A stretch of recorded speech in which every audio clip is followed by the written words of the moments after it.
अस्सलामुअलैकुम। तो भाई उम्मीद करता हूँ आप लोग जो है वो खैर खैरियत से होंगे।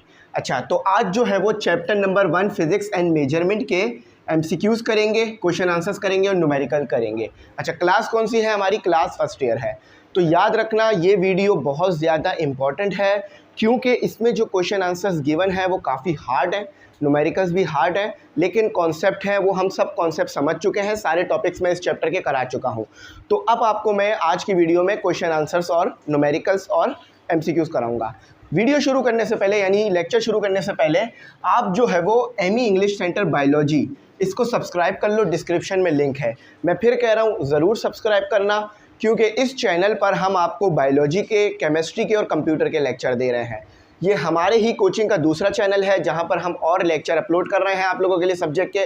तो इंशाल्लाह एक वक्त ऐसा आएगा कि आपको तमाम सब्जेक्ट के लेक्चर्स एमी इंग्लिश सेंटर पे मिलेंगे 9 से लेकर सेकेंड ईयर तक के। अच्छा, अब आ जाओ, सबसे पहले एमसीक्यूज़ से स्टार्ट लेंगे और एमसीक्यूज़ कॉन्सेप्ट बेस्ड है, यानी कोई रट्टे वाली चीज़ इसमें आपके पास नहीं होगी। तो सबसे पहला एमसीक्यूज़ आपके पास क्या है वो पढ़ता हूँ और बाकी फिर आगे डिटेल्स देता रहूँगा मैं आपको, ठीक है। अच्छा, यहाँ पर आपको लिख के दिया हुआ है the respective number of significant figures for the numbers. अच्छा, 3 नंबर इन्होंने आपको दिए हुए। एक ये दिया हुआ है 2 3 0 2 3। इसमें कितने सिग्निफिकेंट फिगर है आपने ये बताना है। 0 0 0 अगेन 0 3। इसमें कितने सिग्निफिकेंट फिगर है आपने ये बताना है। और एक साइंटिफिक नोटेशन आपको लिख के दी हुई है इन्होंने 2.1 एक्सपोनेंट -3। इसमें कितने सिग्निफिकेंट फिगर है तो आपने ये बताना है कि इन तीनों नंबर्स में कितने कितने सिग्निफिकेंट फिगर्स हैं और उसके बाद फिर डिसाइड करना है कि ए होगा, बी होगा, सी होगा, डी होगा। अच्छा, सबसे पहले तो इसमें देख लेते हैं कि क्या तरतीब बनेगी। तो पहले वाले में जो सिग्निफिकेंट फिगर्स हैं आप अच्छी तरह समझ पा रहे हैं। रूल लग रहा है हमारे पास इसमें कि अगर आपके पास डेसिमल पॉइंट हो तो आगे वाले जितने भी नंबर हैं या ज़ीरो हों वो सब सिग्निफिकेंट हो जाते हैं। तो इसमें 5 सिग्निफिकेंट फिगर हैं, ठीक है, 5 SF यानी सिग्निफिकेंट फिगर। अच्छा, आपको ये बात पता है जो नॉन ज़ीरो से आगे लीडिंग ज़ीरो होते हैं, चाहे डेसिमल पॉइंट आ रहा हो, वो तमाम नॉन सिग्निफिकेंट हो जाते हैं। तो इसमें सिर्फ एक सिग्निफिकेंट फिगर आ गया, ठीक है। उसके बाद ये जो साइंटिफिक नोटेशन होती है ये सिग्निफिकेंट फिगर में नहीं देखते, हम इसको हटा देते हैं, बस ये जो नंबर है इसको देखते हैं। तो इसमें 2 नंबर गिवन है तो 2 सिग्निफिकेंट फिगर हो गए। तो हमारे पास तरतीब क्या है? 5 1 2। अब देखो 5 1 2 की तरतीब किस में दी हुई है? 5 1 2 की तरतीब ए में दी हुई है। तो हमारे पास इसका जो सही जवाब है वो है 5 1 2। तो इसमें इतने सिग्निफिकेंट फिगर आएंगे। आपने बेसिकली तरतीब बतानी थी, ठीक है, इसमें तरतीब बतानी थी। अच्छा, अब सेकंड में concept base. Which among the following is the supplementary unit. इनमें से कौन सी ऐसी क्वांटिटी गिवन है जो कि सप्लीमेंट्री यूनिट बनाएगी या उसका यूनिट जो है वो सप्लीमेंट्री यूनिट होगा। आप जानते हैं मास का यूनिट एक बेस यूनिट है, टाइम का यूनिट एक बेस यूनिट है और ल्यूमिनसिटी इसका भी यूनिट आपके पास सप्लीमेंट्री यूनिट नहीं होता। तो सॉलिड एंगल हम बहुत डिटेल में पढ़ चुके हैं और आगे ये पूछा भी जाएगा कि ये कौन सा सप्लीमेंट्री यूनिट है, ठीक है। तो आपके पास आ गया सॉलिड एंगल। द ऐसा unit of solid angle is. तो मैंने जब भी उस वक्त नहीं बताया कि सॉलिड एंगल का ऐसा यूनिट क्या होता है क्योंकि मुझे पता है आगे पूछा जाएगा क्योंकि मैं पढ़ चुका हूँ इसे। देखो याद रखना, ये जो हमने PDF बनाया है इस चैप्टर का ये बहुत मुश्किल है, आसान नहीं है क्योंकि हमने 2-3 लोगों ने बैठकर इसे सॉल्व किया, मैंने और एक और टीचर है, तो हम समझ गए कि कितने हार्ड क्वेश्चंस हैं। तो आप लोग जो है वो इनको ज़रा ध्यान से पढ़ना। अच्छा, ग्रुप में ऐड हो जाना, मैं उसकी डिटेल्स अभी आगे दूंगा, ठीक है, न्यूमेरिकल के टाइम पे भी दूंगा। अच्छा, अगर किसी बच्चे को ये नोट्स चाहिए हो, ठीक है, हमारे 6 जो चैप्टर हैं फर्स्ट ईयर की फिज़िक्स से कंप्लीट हो गए। तो अगर आपको नोट्स चाहिए तो ईजी पैसा नंबर स्क्रीन पर आ रहा होगा, इसमें तमाम न्यूमेरिकल क्वेश्चन आंसर सॉल्व हैं। तो आप उस नंबर पर 150 ईजी पैसा कर देना, हम आपको 6 चैप्टर के भेज देंगे। जब बाकी चैप्टर हो जाएंगे तो वो भी भेज देंगे, ठीक है। अच्छा, फुल चैप्टर अभी नहीं हुए हैं, बुक अभी आई है, तो सिर्फ 6 चैप्टर हैं, ठीक है, बाकी जैसे फुल चैप्टर हो जाएंगे वो भी भेज देंगे। अच्छा, आगे लिखा हुआ है कि सॉलिड एंगल का जो यूनिट है वो क्या है। बेसिकली ऐसा यूनिट ही पूछ रहे हैं। तो स्टेरेडियन होता है, हम अच्छी तरीके से जानते हैं इस बात को, DIAN स्टेरेडियन, ठीक है। अच्छा, 4th में आ जाओ।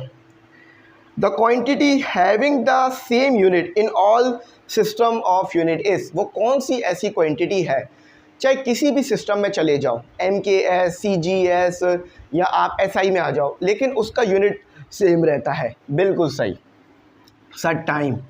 टाइम का यूनिट हर जगह पर आपको सेम मिलेगा और डायमेंशन आपको पता है इसकी टी होती है। Random error can be eliminated bye, एक रैंडम एरर है आपके पास, यानी वो एरर जो किसी भी वजह से आ जाए, उस एरर को आप कैसे ख़त्म करोगे? बिल्कुल सही, आप रीडिंग को बार बार लोगे ताकि वो एरर जो आया है ख़त्म हो जाए। तो क्या लिखोगे? Taking number of observation and there mean, और उसका फिर जितनी भी ऑब्जर्वेशन ली है आपने उनका मीन ले लोगे। टेकिंग नंबर ऑफ ऑब्जर्वेशन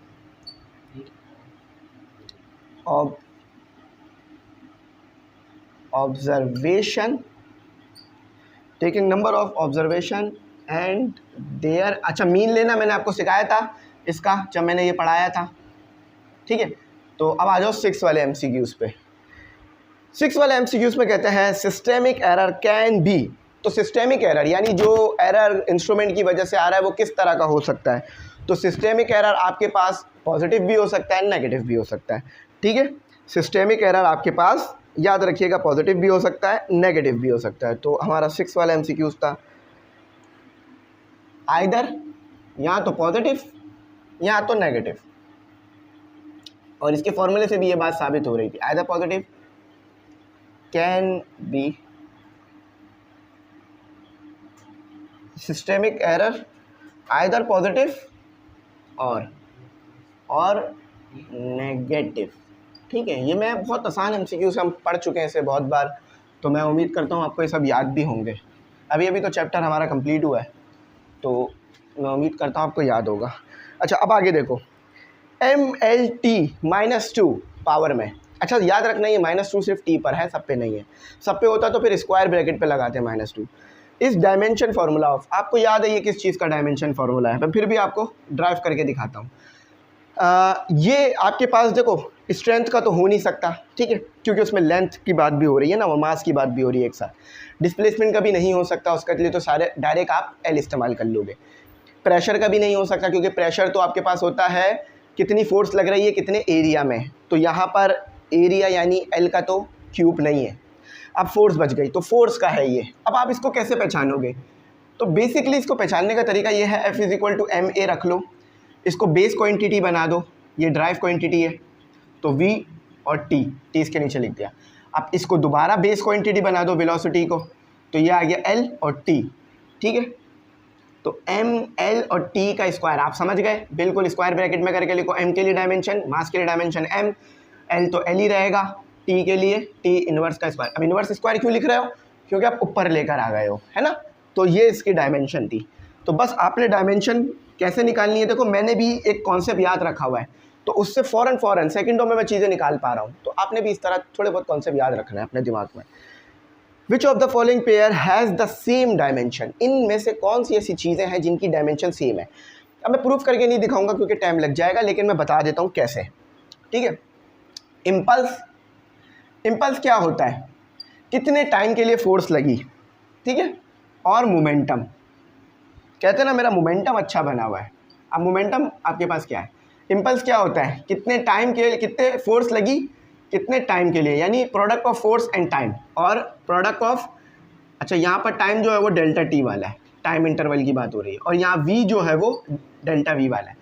अब फोर्स की डायमेंशन आपको पता है, फोर्स की डायमेंशन आपके पास क्या होती है?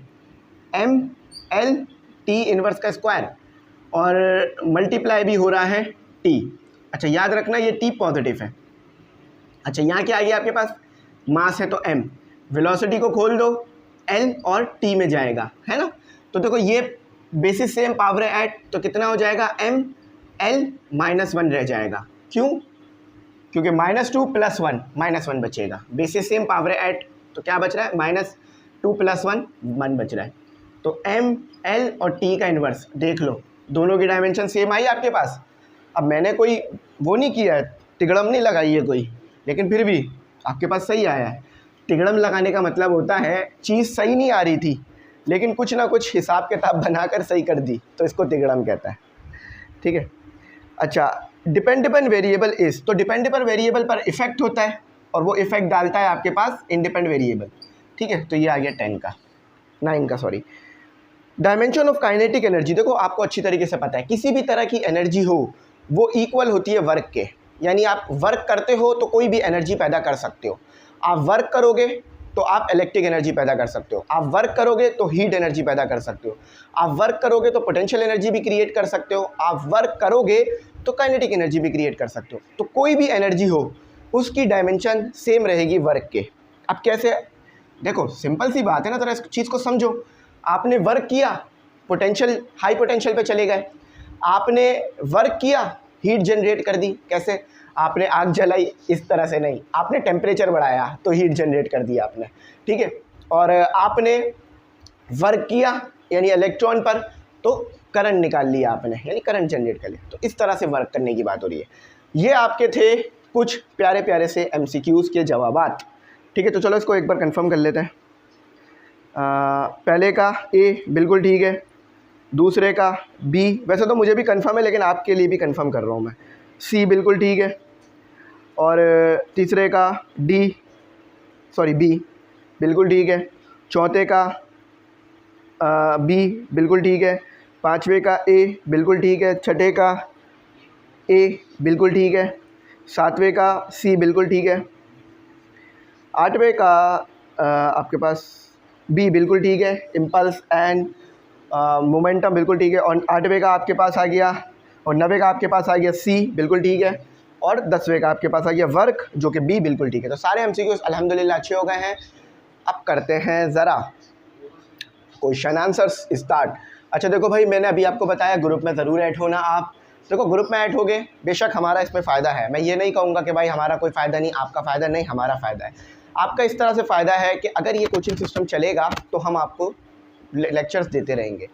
तो इस कोचिंग सिस्टम को चलाने के लिए हमें आपकी ज़रूरत रहती है कि आप लोग ग्रुप में ऐड हों। असल जो हमारा कोचिंग सिस्टम चलता है वो यूट्यूब से नहीं, वो ग्रुप से चलता है, क्योंकि हमें ग्रुप से फ़ीसें मिलती हैं, तो वो हम टीचरों को देते हैं जो हमारे साथ काम करते हैं। तो ग्रुप की फ़ीस 1500 है सालाना, 1 साल में एक बार देनी है। उसमें नोट्स, गैस पेपर सब मिल जाएंगे, जो भी बनता जाएगा। तो ज़रूर ग्रुप में ऐड होना, ठीक है। अब आ जाओ ज़रा क्वेश्चन नंबर 1 से। अच्छा यहाँ पर क्वेश्चन नहीं दिए मैं आपको, मतलब उन्होंने ऐसे नहीं लिखा क्वेश्चन एंड आंसर्स, यहाँ उन्होंने लिखा है CRQS, सुना है? देखो हम यूनिवर्सिटी में ना NED में हम कोर्सेज़ को ऐसे नहीं बुलाते हैं कि आज इलेक्ट्रिसिटी एंड मैग्नेटिज्म का पेपर है, नहीं। हम कहते हैं आज पेपर है PH105। अब मैंने PH105 बोला तो बच्चा समझ जाएगा जो भी NED का है कि भाई कौन से कोर्स की बात कर रहे हैं। MT225, HS105, हम ऐसे कोर्सेज़ को बुलाते हैं। तो अब आपको भी उसी तरह से पढ़ाया जा रहा है। ये CRQS शॉर्ट फॉर्म है किसकी? C का मतलब है कंस्ट्रक्टिव, R का मतलब है रिस्पॉन्सिव, Q का मतलब है क्वेश्चंस। Constructive responsive questions. अब कंस्ट्रक्टिव रिस्पॉन्सिव क्वेश्चंस क्या है या कंस्ट्रक्टिव रिस्पॉन्स क्वेश्चंस क्या है? ये वो क्वेश्चंस होते हैं, बेसिकली ये पेपर में आएंगे। ऐसा नहीं है कि ये कोई ऐसे क्वेश्चंस है जो पेपर में नहीं आने, यही पेपर में आने हैं आपके पास, क्योंकि इतने ज़बरदस्त क्वेश्चन है कि वो इसी से पेपर देंगे आपको बना के। लेकिन ये क्वेश्चंस इसीलिए दिए जाते हैं ताकि जो आपने पीछे कॉन्सेप्ट लिए हैं ना, वो आप बता सको आंसर देकर कि हाँ आपको पीछे की बात समझ आ गई। लेकिन इन क्वेश्चंस में एक चीज़ ये होती है कि ये टू द पॉइंट नहीं होते। मतलब ऐसा नहीं है कि डायरेक्ट आपने उधर से डेफिनेशन उठा के इधर पुट कर दी। ये पहले करते थे हम 8-7 में। ये मैं इसलिए समझा रहा हूँ क्योंकि बड़ी इंपॉर्टेंट चीज़ है। जब हम खुद सॉल्व करने बैठे ना इस चीज़ को, तो हम समझ गए थे ये कितने मुश्किल क्वेश्चन हैं आपके लिए। लेकिन आप लोग मेहनत करेंगे तो ये सब आसान हो जाएगा। कोई भी चीज़ जब तक मुश्किल है जब तक आप मेहनत नहीं कर रहे हैं, जैसी मेहनत करी आसान होना शुरू हो जाएगी। तो ये ऐसे क्वेश्चंस हैं जिनके जवाबात आप जब ही दे सकते हैं जब आपके कॉन्सेप्ट क्लियर हो, आपने एक चैप्टर पे कम से कम 1 हफ्ता 2 हफ्ता लग कर पढ़ा हो। उसके अलावा इस क्वेश्चन के जवाब देना पॉसिबल नहीं है। ना ही आप इंटरनेट से इसका जवाब निकाल सकते हैं सही से, ना ही आप कुछ और तरीके से, क्योंकि हमने भी कोशिश की है इंटरनेट ChatGPT से जवाब निकालने की, नहीं निकलते हैं। आप खुद समझ जाएंगे जब इसके आंसर शुरू होंगे आपके पास, ठीक है। अच्छा, सबसे पहला क्वेश्चन नंबर 1 आपके पास स्टार्ट होता है। इसी तरह क्वेश्चन करके मैं चलता रहूँगा आगे। मैं यहाँ नहीं लिखता हूँ क्वेश्चन का नंबर, यहीं लिख देता हूँ, ठीक है। क्वेश्चन नंबर 1 से मैं स्टार्ट लूँगा। देखो असल चीज़ होती है आपका काम, आपकी मेहनत। आप अपने काम और अपनी मेहनत से पहचाने जाते हो। दुनिया में बहुत सारे खूबसूरत लोग मौजूद हैं, बहुत हसीन लोग मौजूद हैं, मगर आप सबको नहीं जानते। लेकिन जो अच्छे काम कर रहे हैं, जो मेहनती हैं, जो लोगों को फ़ायदा पहुँचा रहे हैं, आप उन्हें जानते हैं। तो असल जो चीज़ है वो है आपका काम। खूबसूरती वक्त के साथ ख़त्म हो जाने वाली चीज़ का नाम है, लेकिन आपकी मेहनत कभी वक्त के साथ ख़त्म नहीं होगी, वो हमेशा आपको इस दुनिया में ज़िंदा रखेगी मरने के बाद भी। ठीक है, तो मेहनत करें, लोगों को फ़ायदा पहुँचाएँ ज़्यादा से ज़्यादा, ताकि आप मरने के बाद भी किताबों में, लोगों के दिलों में, जहनों में ज़िंदा रहें। और यूट्यूब पर भी अगर आपके मुतालिक चीज़ें तो वो भी रहेंगी मौजूद। अच्छा चलो आगे आओ। Give an example of a physical quantity which has a unit but no dimension. ऐसी फिजिकल क्वांटिटी बताओ जिसका यूनिट तो हो मगर उसकी जिसका यूनिट तो हो मगर उसकी कोई डायमेंशन ना हो। तो ऐसी फिजिकल क्वांटिटी आपके पास होती है कांस्टेंट। तो यहाँ पर आ गया एंगल। ठीक है, अच्छा कांस्टेंट भी होता है, या आपके पास जो सप्लीमेंट्री यूनिट्स होते हैं वो भी होते हैं। सप्लीमेंट्री यूनिट्स की कोई डायमेंशन नहीं पढ़ते हम, आपने नहीं पढ़ी अभी तक, तो सप्लीमेंट्री यूनिट यानी एंगल। ठीक है, दूसरी चीज़ पूछते हैं, अ physical quantity which has neither unit NOR dimension. कौन सी ऐसी नहीं नाइदर यूनिट, अच्छा कौन सी ऐसी क्वांटिटी है जिसकी ना ही कोई डायमेंशन है ना ही कोई यूनिट है। तो रिलेटिव डेंसिटी, ये एक क्वांटिटी आपने अभी तक शायद नहीं पढ़ी होगी, लेकिन इसकी ना ही यूनिट है ना ही डायमेंशन आएगी। ग्रेविटेशनल कांस्टेंट, क्या मतलब, अ constant which has a unit, एक ऐसा कांस्टेंट जिसके पास यूनिट तो हो मगर डायमेंशन ना हो, वो है ग्रेविटेशनल कांस्टेंट। और कांस्टेंट की हमेशा याद रखना कि कांस्टेंट में आपके पास हमेशा यूनिट आएगा। जैसे दूसरे कांस्टेंट ले लो, ग्रेविटेशनल कांस्टेंट ले लो, इस तरह के कांस्टेंट, इसमें यूनिट तो आपके पास आ रहे होंगे लेकिन इसकी डायमेंशन नहीं आ रही होगी। ठीक है, a constant which has no unit, वो कांस्टेंट जिसका कोई यूनिट ना हो। एवोगाड्रो नंबर पढ़ा है ना, अब एवोगाड्रो नंबर का यूनिट पूछो, बता सकते हो? नहीं बता सकते, तो समझ गए ना बात। चलो तो इन्जॉय करके पढ़ो, कोई मतलब वो नहीं है ज़बरदस्ती, मैं आपको ज़बरदस्ती नहीं पढ़ा रहा, कोई यहाँ बराबर में नहीं खड़ा हुआ है, पढ़ाओ वरना नहीं पढ़ाओगे तो आपको पड़ जाएगा चमाट, यहाँ आपको पड़ जाएगी लात, ऐसा कुछ नहीं है, मैं अपनी खुशी से पढ़ाता हूँ। हाँ आवाज़ थोड़ी मेरी वैसी लग रही होगी क्योंकि मेरे सर में बड़ा शदीद दर्द और मुझे नज़ला बहुत ज़ुकाम मुझे बहुत ज़्यादा हो रहा है, तो इसलिए, लेकिन फिर भी जज्बा कम नहीं होता, जज्बा आपको हमेशा आगे लेके जाता है आपका।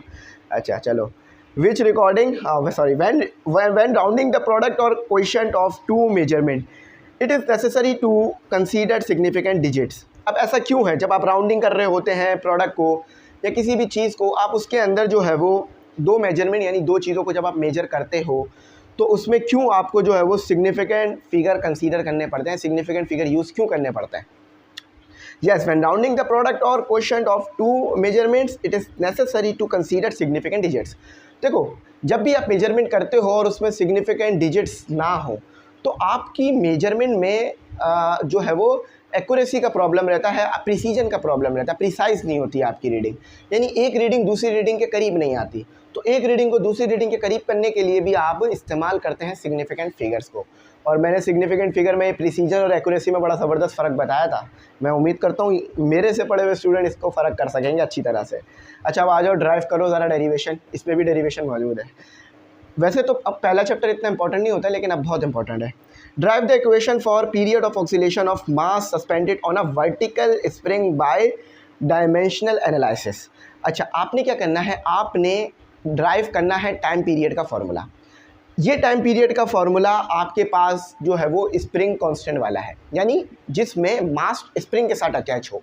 मैं बता देता हूँ डायग्राम, यहाँ बनाता हूँ। ठीक हो, ये आपके पास एक बॉल है, इससे स्प्रिंग अटैच है और एक मास अटैच है। आप ऐसी ही चीज़ कर चुके हो पेंडुलम के लिए, आपने फार्मूला ड्राइव किया था पेंडुलम के लिए, लेकिन अब पेंडुलम नहीं है, अब आपके पास मास अटैच विद स्ट्रिंग है और उसके लिए टाइम पीरियड का फार्मूला ड्राइव करना है। तो चलो और ड्राइव करते हैं। बता दूं, वैसे तो सॉल्व कर दिया है या करके दिखाऊं?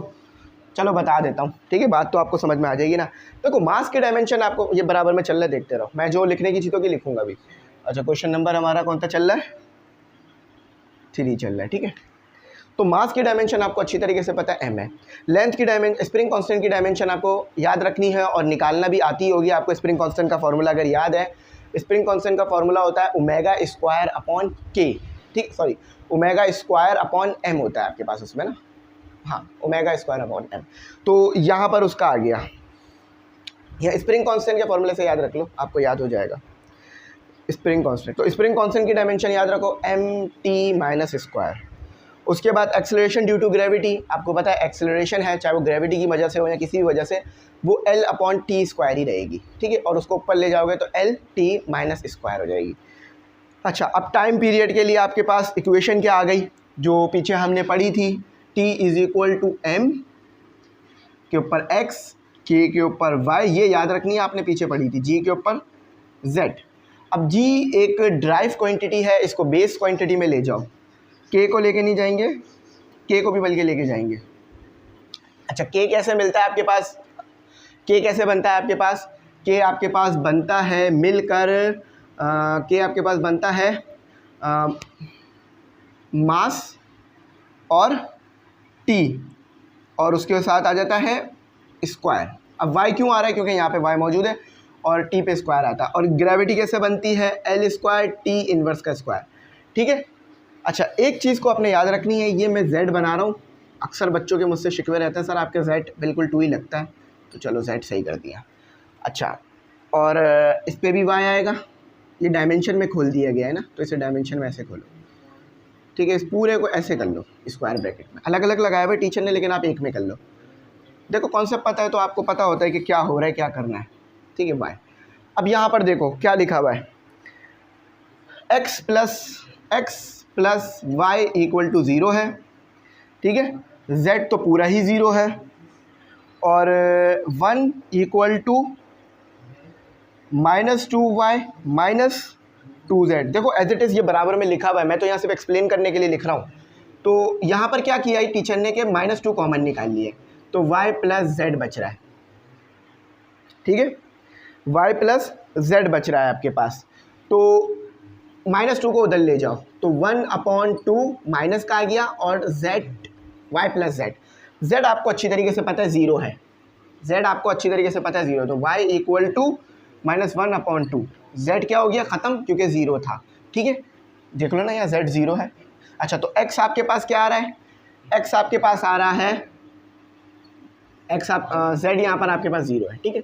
देखो ये रहा, अब x की वैल्यू निकाल लो, -y आ गई, क्योंकि प्लस हो रहा है y, उधर जाके माइनस हो जाएगा, तो x आपके पास आ रहा है माइनस और -1/2, तो x आपके पास आ गया 1/2।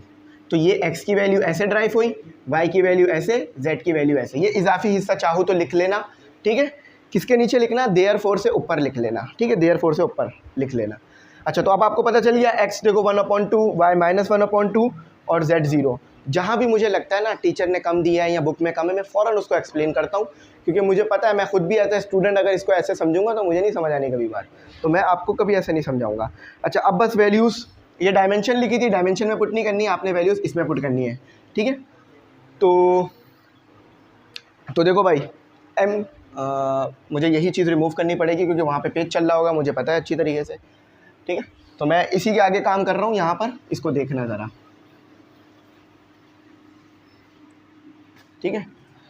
तो t equal to m, x था ना, बल्कि लिख देता हूँ ना, y नहीं था, k था और y था, और g था जो कि आपके पास कांस्टेंट है एक, ठीक है। ये आपके पास कितना था, z था, ठीक है। तो आप x क्या निकाल के लाए, बराबर में लिखा हुआ है x आप लाए थे 1/2, ठीक है। k क्या निकाल के लाए, -1/2, और g में z है तो 0 आ गया, 0 तो यानी 1 हो गया, वो ये 1 हो गया, ठीक है। k को नीचे ले जाओ, पॉजिटिव का हो जाए, k को नीचे ले जाओ, पॉजिटिव का हो जाएगा, यहाँ आ गया आपके पास k, ठीक है। होल पर आ गया 1/2, 1/2 इस पे भी है, 1/2 इस पे भी है, तो 1/2 आपको पता है स्क्वायर रूट m और k के बराबर होता है। अब यहाँ कांस्टेंट लिख दो 2π, कांस्टेंट की कोई डायमेंशन नहीं होती तो इसलिए वो डायमेंशन में शो नहीं किया जाता, लेकिन वो हमें पता होता है। तो ये आपको देखो इक्वेशन ड्राइव हो गई। अब टीचर ने यहाँ 2π नहीं लिखा, लेकिन यहाँ 2π कांस्टेंट आता है, ठीक है, तो 2π कांस्टेंट ज़रूर लिखना। तो मैंने एक्सप्लेन कर दिया कैसे काम हुआ यहाँ पर। अब आ जाओ कुछ डायमेंशंस पढ़ते हैं, कुछ डायमेंशंस करते हैं, ठीक है। पूरी डेरिवेशन में कराता, और पूरी डेरिवेशन मैंने उसमें कराई है, जब मैं ये कॉन्सेप्ट समझा रहा था तो मैंने इसकी पेंडुलम वाली पूरी डेरिवेशन आपको बोर्ड पे लिख के कराई थी, और यहाँ पर भी पूरी डेरिवेशन ही लिखी हुई है, बस वो छोटे छोटे स्टेप्स थे वो मैंने बता दिए कि क्या हुआ है क्या नहीं किया टीचर ने, ठीक है। देखो वर्क और एनर्जी, इनकी डायमेंशन तो आपको पता है कैसे आएगी, और दोनों की सेम ही डायमेंशन आएगी, कभी भी वर्क और एनर्जी की डायमेंशन में कोई फ़र्क नहीं आएगा, याद रखिएगा। चलो वर्क की डायमेंशन निकाल के बता देता हूँ, F और D, ठीक है। अच्छा देखो यहाँ सवाल क्या है, find the dimension of the following, in following की डायमेंशन पता कर लो। अच्छा मैंने क्या कहा था, जितनी भी ड्राइव्ड क्वांटिटी उन्हें बेस क्वांटिटी बना दिया करो। फोर्स एक ड्राइव क्वांटिटी है, तो इसका फॉर्मूला क्या होगा, एम ए। इसको फॉर्मूले में खोलते रहो बस। अच्छा, एम हमारे पास एक बेस क्वांटिटी, डी हमारे पास एक बेस क्वांटिटी, इसको नहीं छेड़ेंगे। एक्सेलरेशन एक ड्राइव क्वांटिटी, एक्सेलरेशन का फॉर्मूला क्या होता है, वी टी। अच्छा, डी एम और टी, वी हमारे पास एक ड्राइव क्वांटिटी, इसका फॉर्मूला क्या होता है, एस अपॉन टी। चाहो तो एस की जगह डी लिख लो, ठीक है।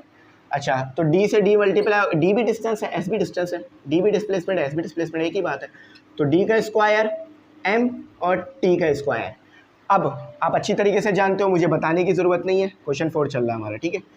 कि डी का जो डायमेंशन होती है वो एल स्क्वायर होती है, एम की डायमेंशन एम होती है कैपिटल में, टी की डायमेंशन टी स्क्वायर होती है। लेकिन मैं ऊपर ले आ रहा हूँ तो इन्वर्स में आ जाएगा, देखा। ऐसे नहीं लिखी जाती पर डायमेंशन, डायमेंशन हमेशा लिखी जाती है पहले मास, फिर एल स्क्वायर, फिर टी इन्वर्स का स्क्वायर। ड्राइव कैसे भी करो मसला नहीं है, लेकिन लिखना हमेशा ऐसे ही करके।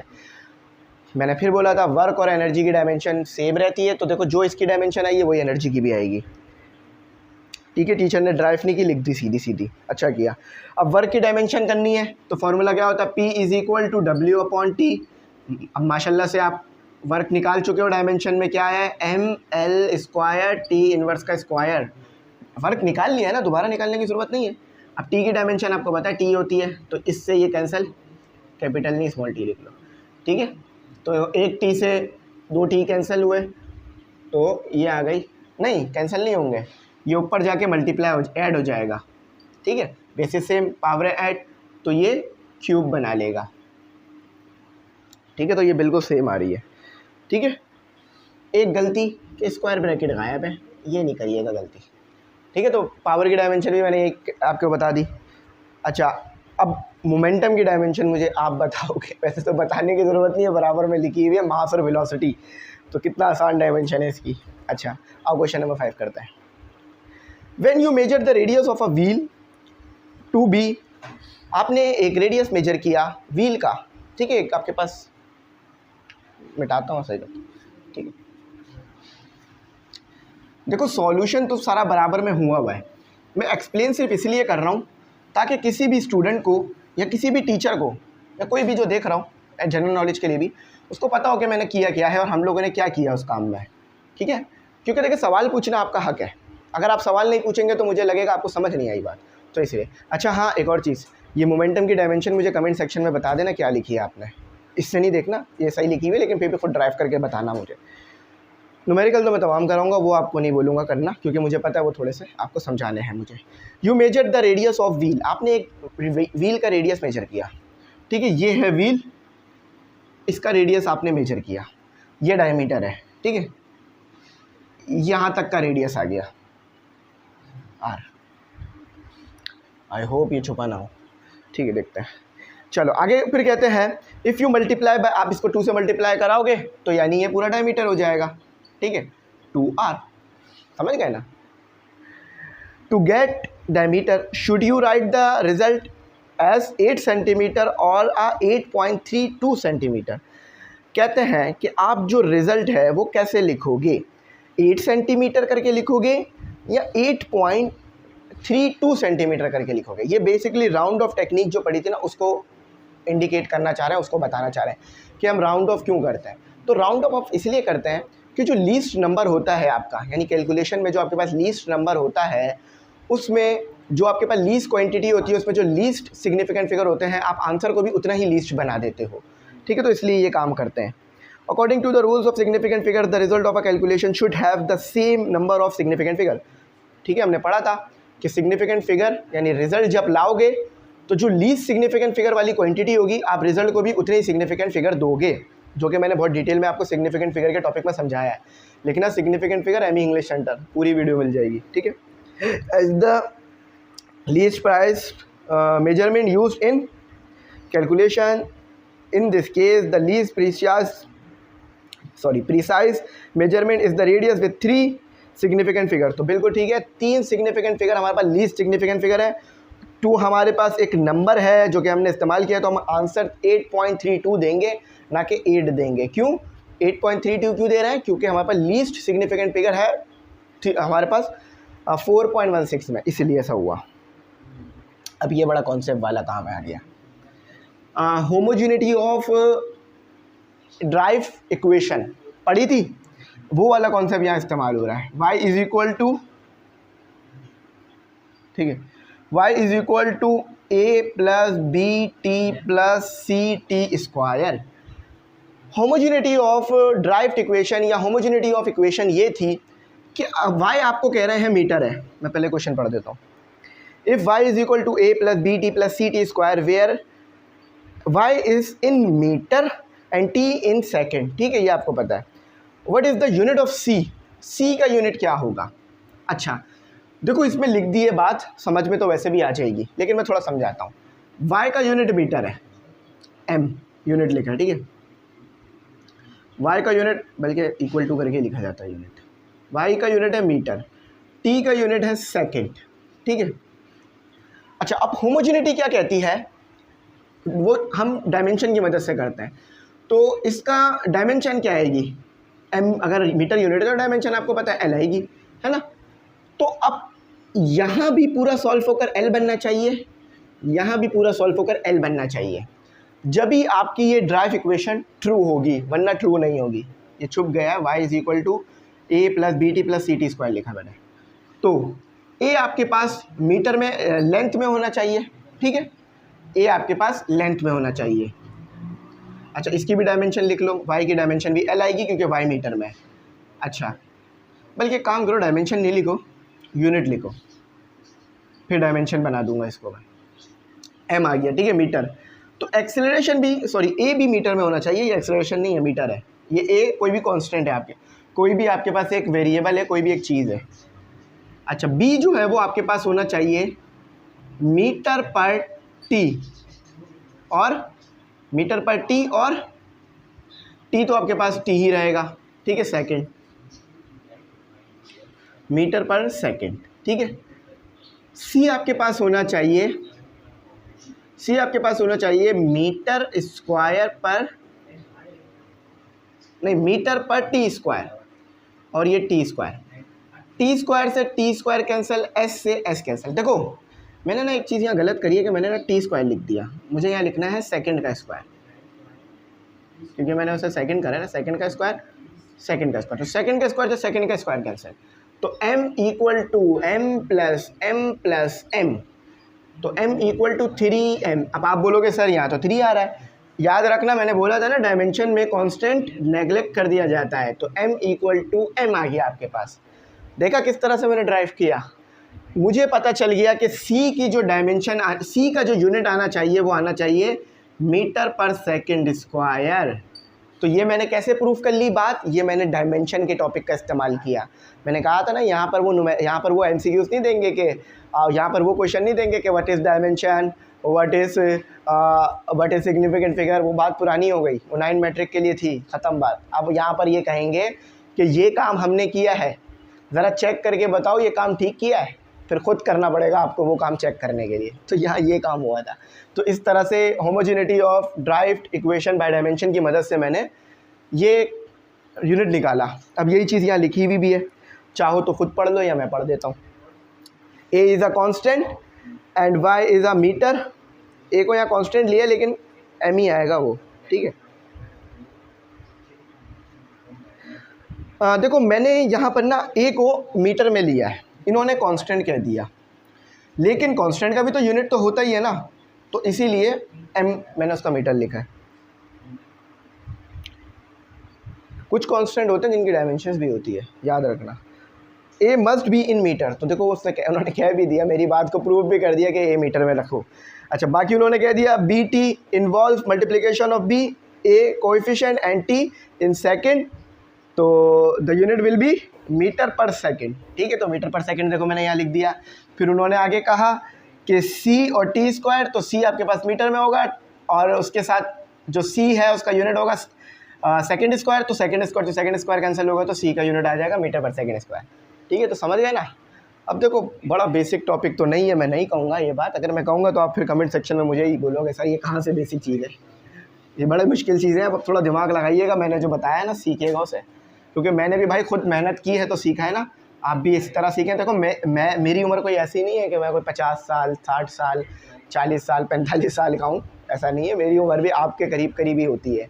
मतलब समझ लो मेरी उम्र कितनी है, 22 साल 23 साल होगी, इस तरह आपकी उम्र होगी 18 साल 19 साल 20 साल, ज़्यादा से ज़्यादा करीब करीब है। तो हम लोगों ने ना खुद सीखना है। बेशक आप मुझसे सीख रहे हो, सर बोल रहे हो, लेकिन हम लोगों ने सीखना भी खुद से है, समझना भी खुद से है। ठीक है, कभी भी दूसरों पर डिपेंड नहीं करना, खुद से समझना सीखना है।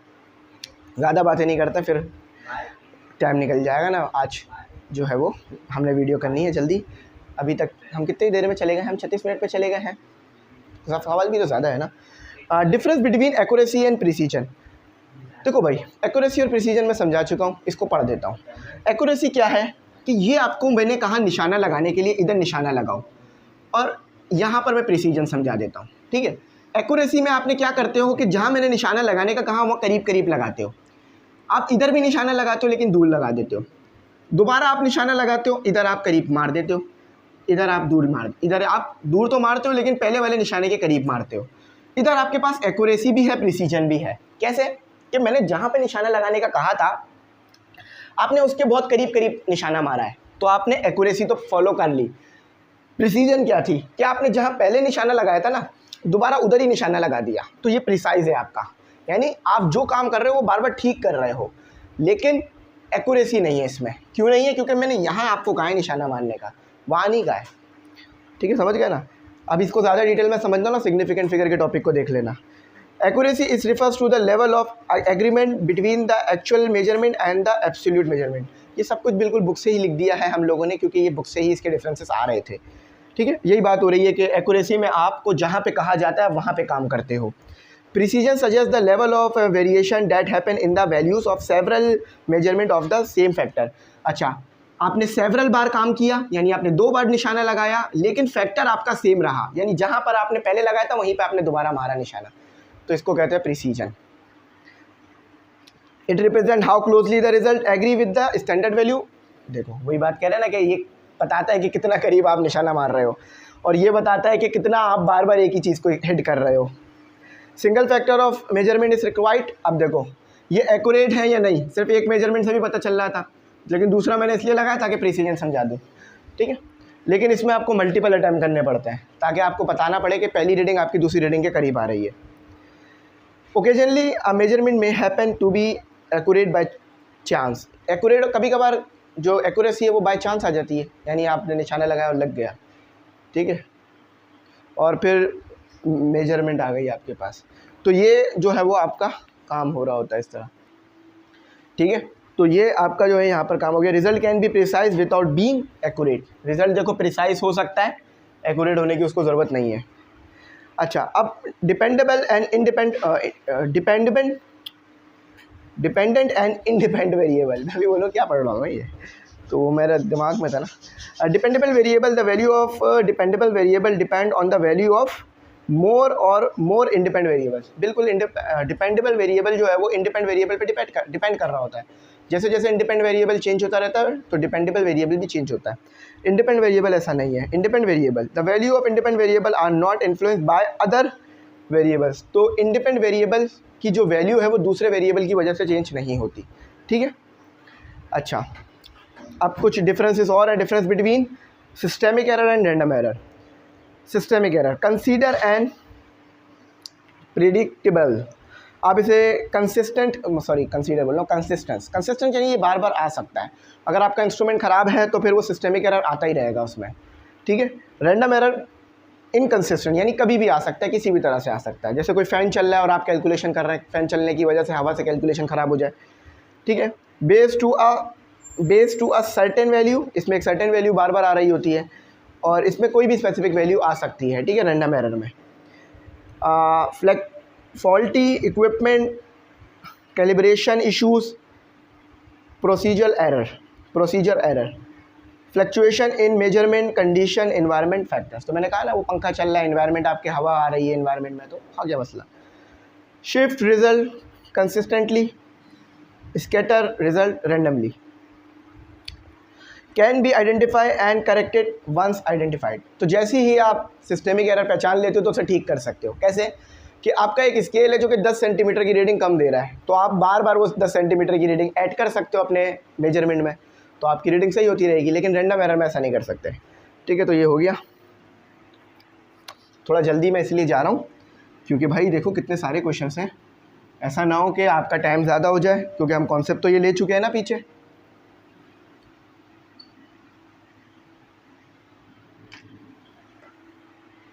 चलो आगे करते हैं। In list the elimination of dimension analysis. अच्छा, डायमेंशन एनालिसिस का जो काम है वो आपने बताना है, ठीक है। क्यों करता हम dimension analysis? It doesn't give information about the dimension constant, ठीक है। Sorry, in list the limitation, हमने लिमिटेशन बतानी है कि डायमेंशन एनालिसिस की मैं थोड़ा सर में दर्द हो रहा है ना, तो इसलिए ऐसा हो रहा है। तो यहाँ पर हमने क्या करना है, यहाँ पर हमने डायमेंशन एनालिसिस की लिमिटेशन बतानी है कि डायमेंशन एनालिसिस की वजह से या मदद से आप क्या काम नहीं कर सकते। जैसे कि आप मोबाइल की मदद से कील नहीं ठोक सकते, हाँ वो कोई बड़ा मोबाइल हो तो वो अलग बात है। तो लिमिटेशन क्या है? It doesn't give information about the dimensional constant, ये कांस्टेंट के बारे में नहीं बताता डायमेंशन ना आपको। The formula containing trigonometric function, अगर ट्रिग्नोमेट्रिक फंक्शन आ गया फार्मूले में तो आप डायमेंशन यूज़ नहीं कर सकते वहाँ पर। आपने अब तक जितनी भी डायमेंशन यूज़ करी है वहाँ पर ट्रिग्नोमेट्रिक फंक्शन नहीं था कहीं भी। It give no information about whether a physical quantity. अच्छा, डायमेंशन की मदद से आपको नहीं पता चल सकता कि फिजिकल क्वांटिटी वेक्टर है या स्केलर है, ठीक है। उसके लिए आपको अलग कॉन्सेप्ट लगाना पड़ता है। अच्छा, अब आ जाओ 11वां क्वेश्चन करते हैं, ठीक है। Describe least count of vernier calliper and screw gauge या माइक्रोमीटर स्क्रू गेज, एक ही बात होती है, ठीक है। तो वर्नियर कैलिपर का लीस्ट काउंट कैसे निकालोगे? सबसे पहले देख लो, बल्कि पढ़ ही लो, आ जाओ। Vernier calliper, the least count of vernier calliper is the difference between one smallest division on the main scale and one smallest division on the vernier scale, the one ना, या टोटल नंबर ऑफ डिवीजन, ये one नहीं आएगा। देखो one, देखो ये तो सही लिखा हुआ, one smallest division on the main scale, ये बिल्कुल ठीक है, लेकिन उसके बाद आएगा total number of division on the vernier scale, क्योंकि फॉर्मूले में भी यही लिखा गया है। तो आपने अगर, इसी से पढ़ देता हूँ, अगर किसी भी वर्नियर कैलिपर का लीस्ट काउंट निकालना है तो आपने क्या करना पड़ेगा, अभी इसी का ना आएगा आगे, मैं निकालना सिखाऊंगा कि लीस्ट काउंट कैसे निकालते हैं, न्यूमेरिकल रहेगा। कि आपने ये करना है कि जो आपका मेन स्केल है ना, उस पर जो सबसे छोटी रीडिंग आपकी, सबसे छोटा जो डिवीजन है आपका, रीडिंग नहीं, सबसे छोटा डिवीजन, उसको लो, और मेन स्केल का, या फिर ये कह लो मेन स्केल का जो लीस्ट काउंट है उसको लो और डिवाइड करा दो total number of division on vernier scale, तो आपका लीस्ट काउंट आ जाएगा। अब समझ नहीं आ रहा होगा कैसे निकलेगा, है ना, मैं भी आगे बताता हूँ। ये सवाल, 2 सवाल के बाद ये चीज़ आएगी।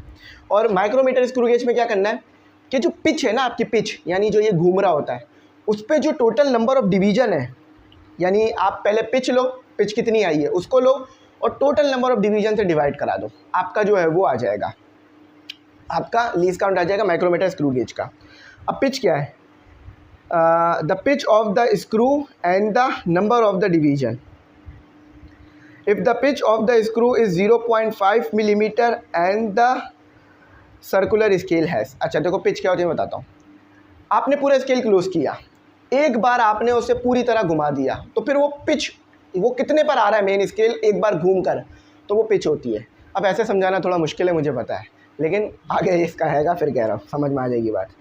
अच्छा, describe extrapolation method. Extrapolation method मैंने बहुत डिटेल में समझाया था ना आपको, ग्राफ के मेथड, ग्राफ के उसमें समझाया था मैंने, ठीक है, ग्राफ का जब पढ़ाया था टॉपिक उसमें समझाया था। अब देखो एक्सट्रापोलेशन होता क्या है, आपके पास आपने एक ग्राफ बनाया, ठीक है, टेम्परेचर को इधर रख लिया, वॉल्यूम को इधर रख लिया, आपके पास यहाँ तक तो वैल्यू है टेम्परेचर की। दुनिया में देखो ये 0 है और ये पॉजिटिव में जितना भी ले लो, नेगेटिव में आपके पास समझ लो कि आप नेगेटिव में -150 सेल्सियस से ज़्यादा नहीं जा सकते। ये मैं बताने के लिए कह रहा हूँ। आप देख लेना कि दुनिया में सबसे कम टेम्परेचर कितना अचीव किया गया आज तक, ठीक है, हाइपोथेटिकली नहीं, थ्योरेटिकली नहीं, ना ही हाइपोथेटिकली, बल्कि रियलिटी में कितना अचीव किया गया नेगेटिव में। अच्छा, लेकिन आप चाहते हो कि आपको पता चले वॉल्यूम कब 0 होगा। यहाँ तक आप आ गए, यहाँ तक आप आ गए, आपके पास वॉल्यूम 0 नहीं हुआ, 150 सेल्सियस पर भी, -150 सेल्सियस पर भी आपका वॉल्यूम 0 नहीं हुआ। तो आपने क्या किया, आपने यहाँ पर एक्सट्रापोलेशन का कॉन्सेप्ट इस्तेमाल किया, यानी आपने टेम्परेचर को सपोज करते गए और वॉल्यूम कम होता गया, टेम्परेचर सपोज करते गए, वॉल्यूम कम होता गया। अब वॉल्यूम कैसे कम होता जा रहा है, ये इस फॉर्मूले की मदद से कम होता जा रहा है। ये जो फॉर्मूला है ना, V is equal to V naught 273.15 T plus V naught. तो आप यहाँ पर टी की वैल्यू खुद सपोज करते गए, यानी आप लिमिट के बाहर जाते गए।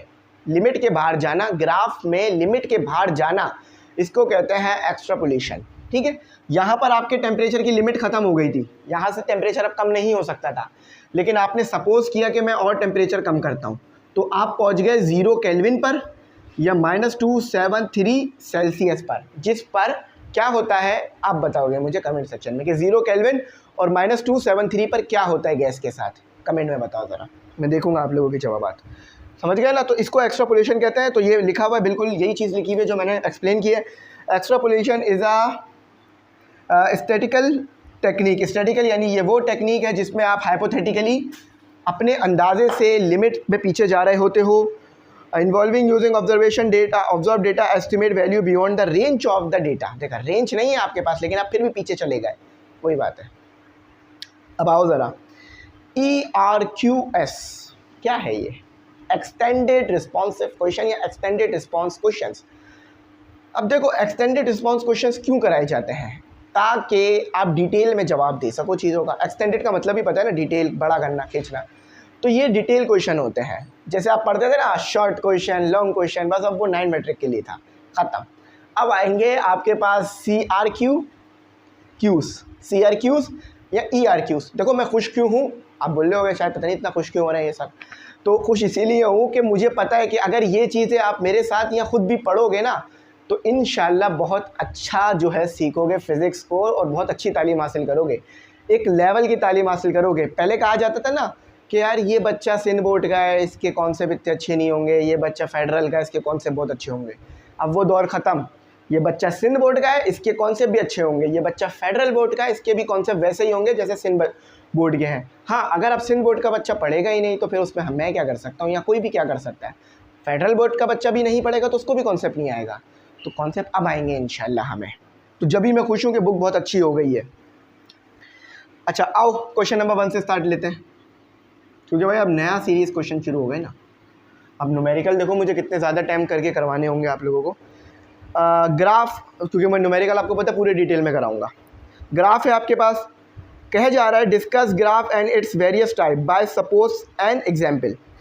देखो, graphs are visual that show relation between intended to display the data in a way that is easy to understand and remember. तो समझ गए ना, ग्राफ वो चीज़ होती है जिससे आप डेटा को विजुअलाइज कर सकते हो, देख सकते हो और डेटा को और अच्छी तरह समझ सकते हो। बाकी अब लीनियर ग्राफ आपके पास वो जिसमें स्ट्रेट लाइन आ रही हो, और नॉन लीनियर ग्राफ वो जिसमें आपके पास कर्व आ रहा हो। बाकी ये बात यही लिखी हुई समझ लेना, ठीक है। लीनियर ग्राफ में स्लोप का फॉर्मूला बता देता हूँ क्या होता है। स्लोप निकालने का तरीका होता है, स्लोप m से डिफाइन होता है, delta y upon delta x। अच्छा, डेल्टा y कुछ नहीं होता, डेल्टा y आपके पास बेसिकली x2 माइनस x1 होता है, और डेल्टा x आपके पास y2 माइनस y1, और ये x2 minus x1, y2 minus y1, x2 minus x1। ठीक है, ये डेल्टा y और डेल्टा x का काम होता है यहाँ पर।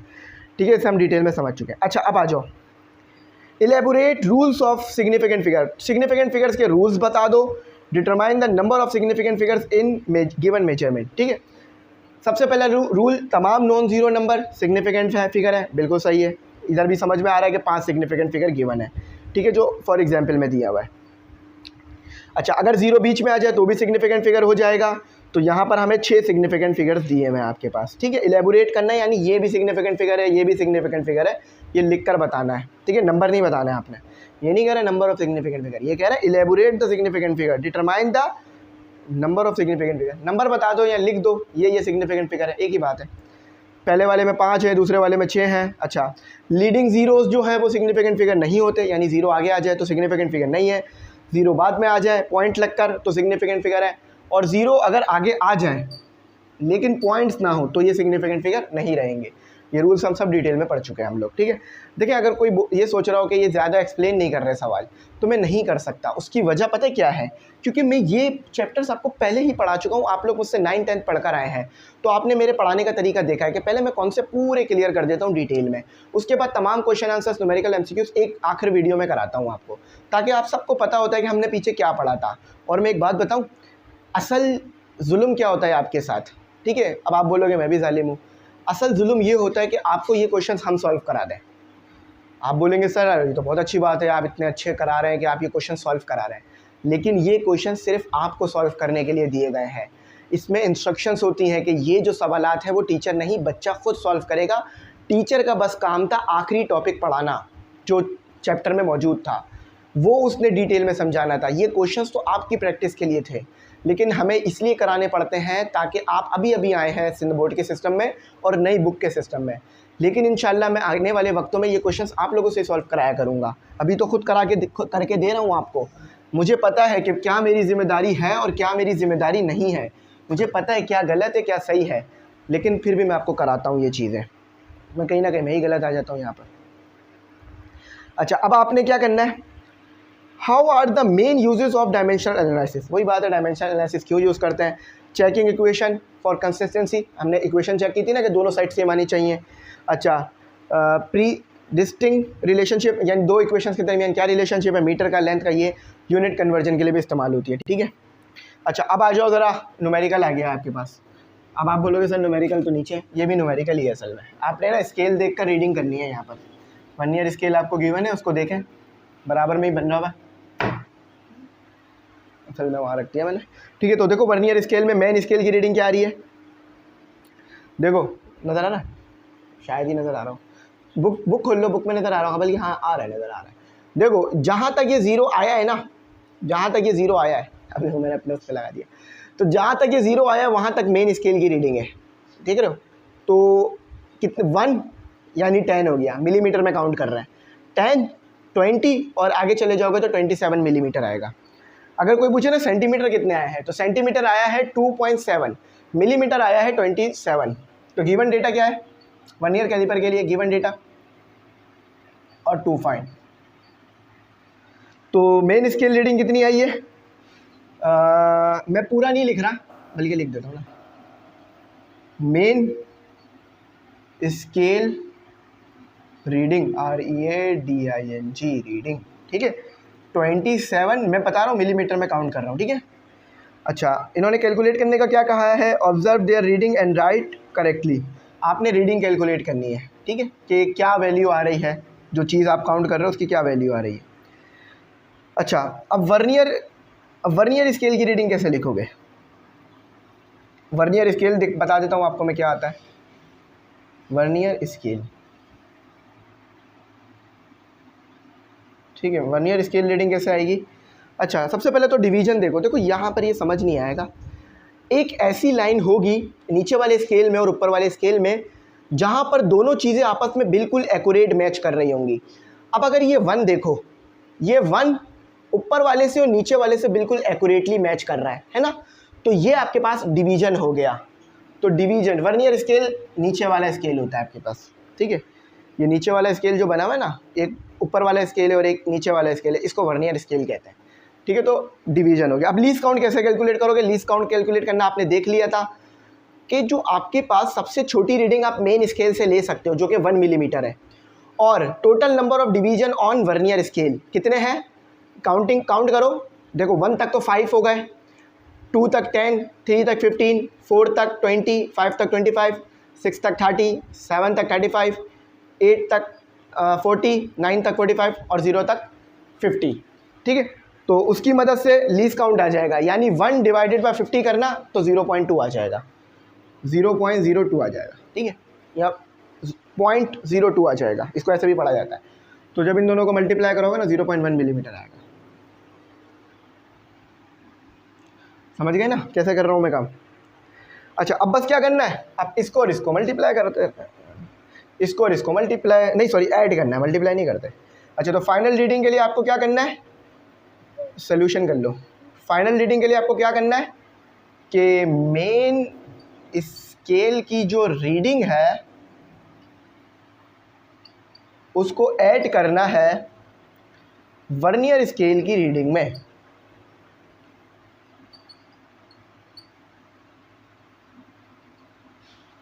ठीक है, तो मेन स्केल की रीडिंग देखिए कितनी लाए हैं आप, 27 लाए हैं मिलीमीटर करके। और तो वर्नियर स्केल की रीडिंग, सॉरी तबीयत बताया ना मैंने, थोड़ी ख़राब है मेरी, लेकिन काम तो करना है।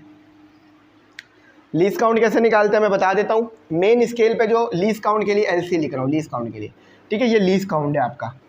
तो मेन स्केल पर आप जो सबसे छोटी रीडिंग ले सकते हो वो कौन सी ले सकते हो, 1 मिलीमीटर की। और टोटल नंबर ऑफ डिवीजन कितनी है, कितनी लाइंस दी हुई है वर्नियर स्केल पर, 50 दी हुई है। ठीक है, ज़रा 1 को 50 से डिवाइड करो, मिलीमीटर में आएगा ये जवाब, ठीक है, याद रखिएगा। हाँ, 1 डिवाइड बाई 50 तो 0.02, ठीक है, समझ गए ना। और ये 5 क्या है, 5 आपका डिवीजन है जो कि आ रहा है, ठीक है, इसे याद रखना, बहुत ज़्यादा यूज़ होता है इसका। आगे अब स्क्रू गेज के लिए करें। अब स्क्रू गेज, देखो ये माइक्रोमीटर लिखा है, बात स्क्रू गेज की हो रही है,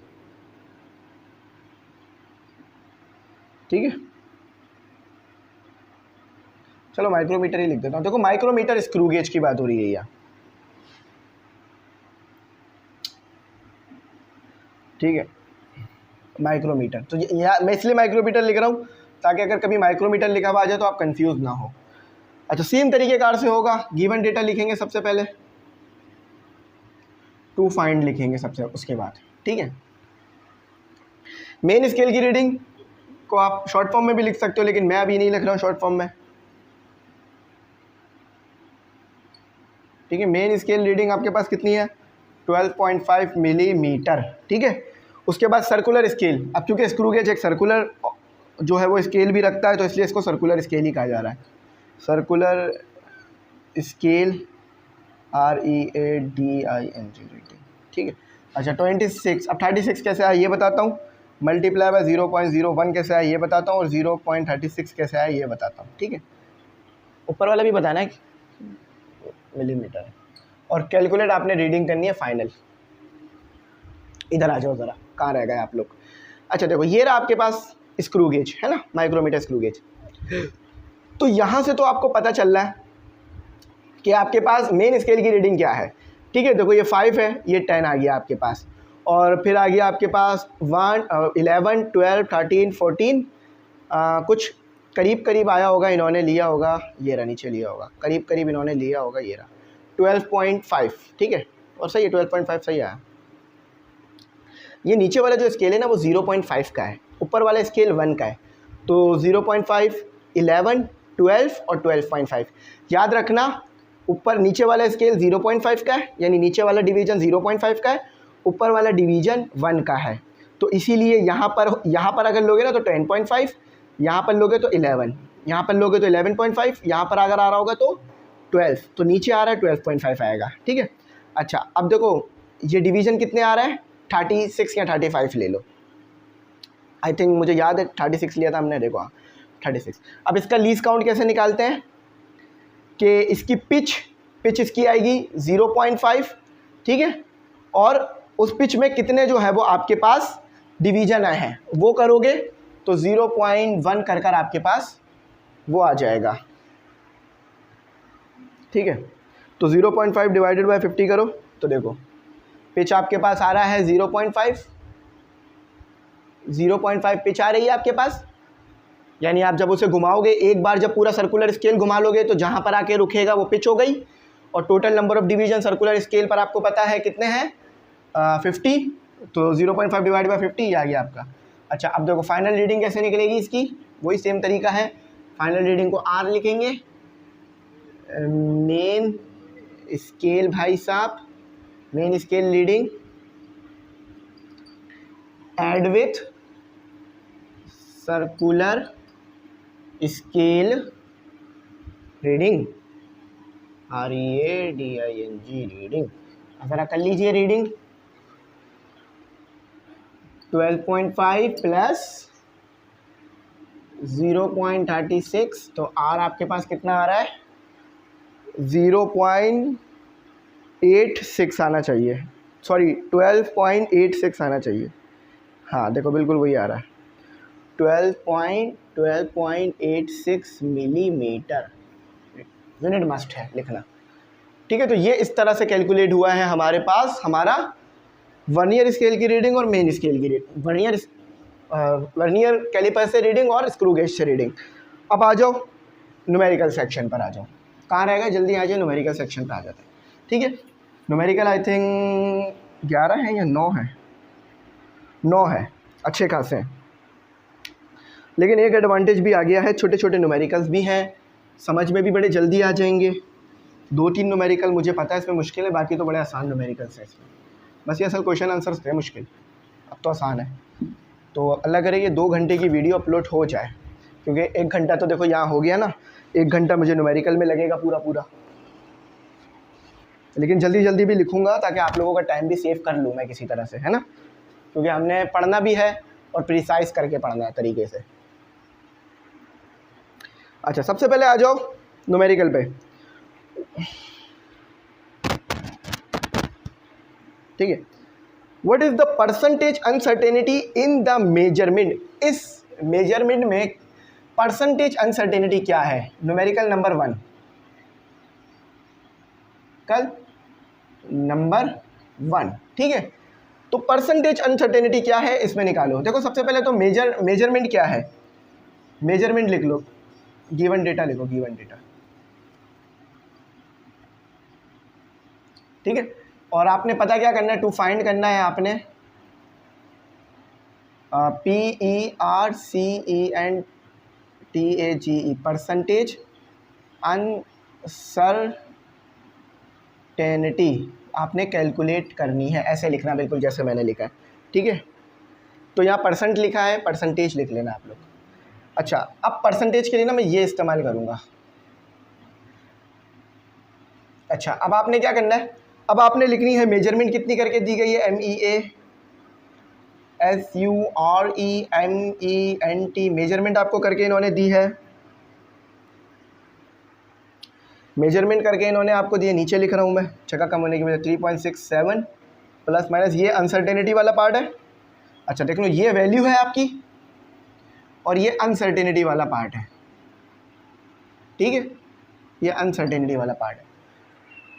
अच्छा, मैंने वहाँ लिख दिया। अब सोल्यूशन में कितना आसान काम करना है, आपने लिखना है परसेंटेज अनसर्टेनिटी के लिए मैं ये लगा रहा हूँ सिंबल, और अनसर्टेनिटी के लिए तो मैं कुछ शॉर्ट फॉर्म इस्तेमाल नहीं कर सकता क्योंकि नहीं होती है हमारे पास अनसर्टेनिटी। ठीक है, अच्छा तो यहाँ पर आपने यहाँ पे क्या लिखना होगा, यहाँ पे लिखनी होगी आपने अनसर्टेनिटी। देखो ये अनसर्टेनिटी दी हुई है आपको, अनसर्टेनिटी डिवाइडेड बाय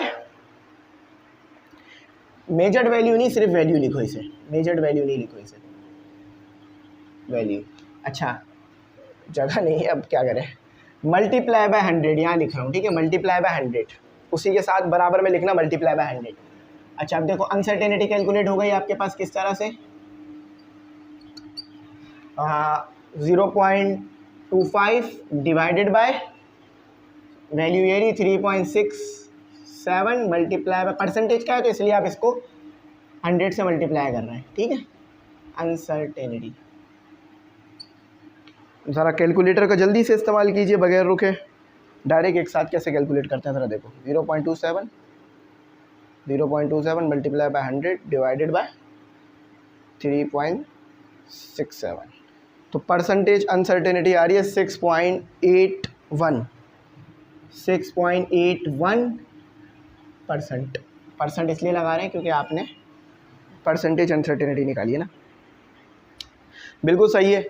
हाँ लेकिन 8 लगाओ, 8 के साथ 1 लगाना तो लगाओ, नहीं लगाना तो लगाओ। अच्छा ये 100 मल्टीप्लाई बाय लिख लेना, उसके साथ अभी मिटा रहा हूँ मैं यहाँ पे क्योंकि मैं दूसरा न्यूमेरिकल पे आ रहा हूँ ना इसलिए। अच्छा second numerical, what is the area, area क्या है, एंड इट्स अप्रोक्सीमेट अनसर्टेनिटी, इसकी अनसर्टेनिटी जो है वो of a circle with radius. अच्छा 2 चीज़ें मांगी है, एक मांगी है आपसे एरिया सर्कल का, दूसरा इन्होंने मांगा है अनसर्टेनिटी आपसे। बहुत आसान न्यूमेरिकल, एक और आसान न्यूमेरिकल हम स्टूडेंट्स के लिए, इसको मिटा देते हैं। अच्छा देखो यहाँ पे ना एक बात बता दूँ आपको, आप लोग ग्रुप में ज़रूर ऐड हो जाना, ठीक है, इजी पैसा नंबर स्टार्ट में आ रहा होगा, उसी पे फीस पे करो, तमाम चीज़ें मिल जाएंगी। देखो हम सब आपके लिए मेहनत करते हैं, तो आप लोग ग्रुप में ज़रूर ऐड होइएगा, ठीक है। अच्छा, अब न्यूमेरिकल नंबर 2 कर रहे हैं। न्यूमेरिकल नंबर 2, सबसे पहले गिवन डेटा देखो क्या लिखा हुआ है, और फिर टू फाइंड देखो क्या लिखा हुआ है। अच्छा, गिवन डेटा में कहते हैं what is the area, area पता करो। जब भी मैं कहता हूँ टू फाइंड साथ लिखा करो। अच्छा, उसके बाद अनसर्टेनिटी पता करो। अनसर्टेनिटी के लिए आपको पता है डेल्टा का साइन आ जाता है, याद रखना ये डेल्टा जो है वो अनसर्टेनिटी को ही डिफाइन करता है, ठीक है। अच्छा, उसके बाद आपको कुछ वैल्यूज़ गिवन की गई हैं, जिसमें आपको रेडियस गिवन किया गया है, और रेडियस आपको पता है 3.7 मल्टीप्लाई 10⁻⁴ क्या है 4 सेंटीमीटर। अच्छा, अब आंसर इनका मिलीमीटर में है या आंसर इनका सेंटीमीटर में ही है, तो सेंटीमीटर में ही रखेंगे हम, ठीक है। अच्छा, अब आपने क्या करना है, ठीक है, रेडियस वगैरह आ गया, अब सोल्यूशन लिखना है आपने, ठीक है। अच्छा स्टूडेंट, यहाँ तक बात आपको अच्छी तरह समझ में आ गई। अब कैलकुलेट करते हैं सबसे पहले एरिया ऑफ सर्कल। तो सोल्यूशन, एरिया ऑफ सर्कल का फॉर्मूला याद रखना, आपके पास होता है A = पाई r स्क्वायर, ठीक है। तो पाई की वैल्यू मैं यहाँ लिख देता हूँ 3.142, तो 3.142, और r की वैल्यू है 3.7 मल्टीप्लाई 10⁴। तो एरिया आपके पास क्या आ रहा है, और स्क्वायर भी आएगा, ठीक है। एरिया आपके पास क्या आ रहा है 3.142 मल्टीप्लाई 3.7 एक्सपोनेंट 4 का स्क्वायर। अब बहुत बड़ा नंबर आ रहा है तो इसको ऐसे लिख लो, साइंटिफिक नोटेशन में करके लिख लो, साइंटिफिक नोटेशन में छोटा नंबर आएगा 4.3 मल्टीप्लाई 10⁹ सेंटीमीटर। अच्छा, अब अनसर्टेनिटी निकालनी है आपने एरिया में, तो अनसर्टेनिटी के लिए काम करो, फॉर डेल्टा ए के लिए काम करो, ठीक है। तो याद रखना डेल्टा ए है तो डेल्टा आर भी चाहिए होगा, जो डेल्टा आर गिवन है 0.05 मल्टीप्लाई 10⁴ सेंटीमीटर, ठीक है। ये डेल्टा आर गिवन है आपको 0.05 मल्टीप्लाई 10⁻⁴।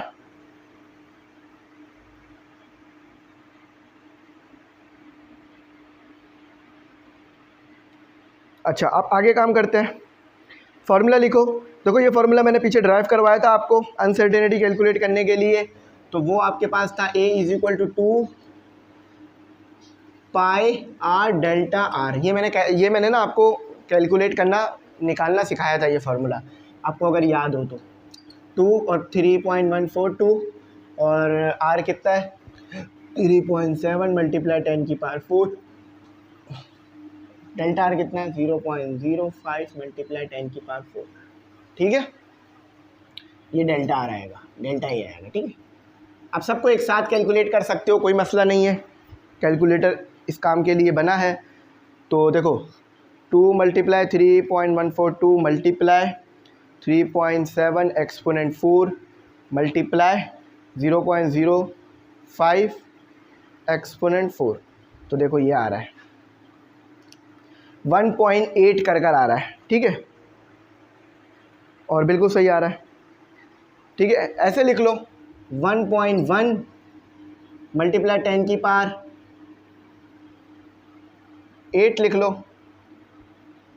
8 लिख लो, ऐसे करके लिख लो, या फिर पॉइंट एक आगे शिफ्ट करके लिख दो, दोनों तरीके से लिख सकते हो। 0.11 मल्टीप्लाई 10⁹, ठीक है, दोनों तरीके से लिख दो, आंसर सही रहेगा। आप समझ सकते हो साइंटिफिक नोटेशन में क्या किया है मैंने यहाँ पर, कि मैंने इस पॉइंट को आगे शिफ्ट करा दिया तो वो 1 वहाँ पर इजाफा हो गया। अब तीसरा न्यूमेरिकल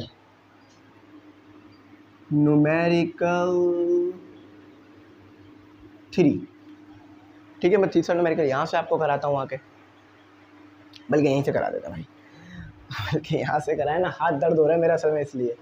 तो गिवन डेटा देखो क्या लिखा हुआ है, गिवन डेटा, और फिर टू फाइंड की तरफ चले जाऊँगा मैं अपना, ठीक है। तो कहते हैं an aeroplane travel at, aeroplane अगर एरोप्लेन है जो कि मूव करता है और वो इस वेलोसिटी से मूव करता है, याद रखना ये वेलोसिटी आपको मीटर पर सेकंड में नहीं दी हुई है, किलोमीटर पर आवर में दी हुई है। तो इसको मीटर पर सेकंड में करने के लिए क्या करोगे, 1000 से मल्टीप्लाई 3600 से डिवाइड, ठीक है, याद रखना 1000 जो है वो किलोमीटर को मीटर में ले आएगा और 36 जो है वो आर को सेकंड में ले आएगा। अच्छा, how long does it take to travel, time पूछ रहा है बेसिकली, कितना टाइम उसने लिया 1 किलोमीटर ट्रैवल करने के लिए। और एस है ना, एस कह लो, डी कह लो, तो 1 किलोमीटर, ठीक है। अच्छी तरीके से आप बच्चे जानते हैं कि 1 किलोमीटर 1000 मीटर के बराबर होता है, ठीक है।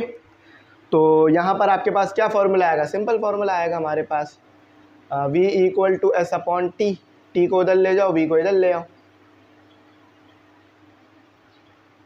ज़रा वैल्यूज़ को पुट कर दो। v एस क्या है 1000, अच्छा मैंने इसकी वैल्यू नहीं लिखी, इसकी वैल्यू मैं कैलकुलेट करके लिखूँ, ठीक है। तो 850 मल्टीप्लाई बाय 1000 डिवाइडेड बाय 3600 भाई साहब, तो 236.11 आ रहा है, ठीक है। तो यहाँ पी पुट कर दो, 236.11 आ रहा है। तो टी आपके पास कितना आ गया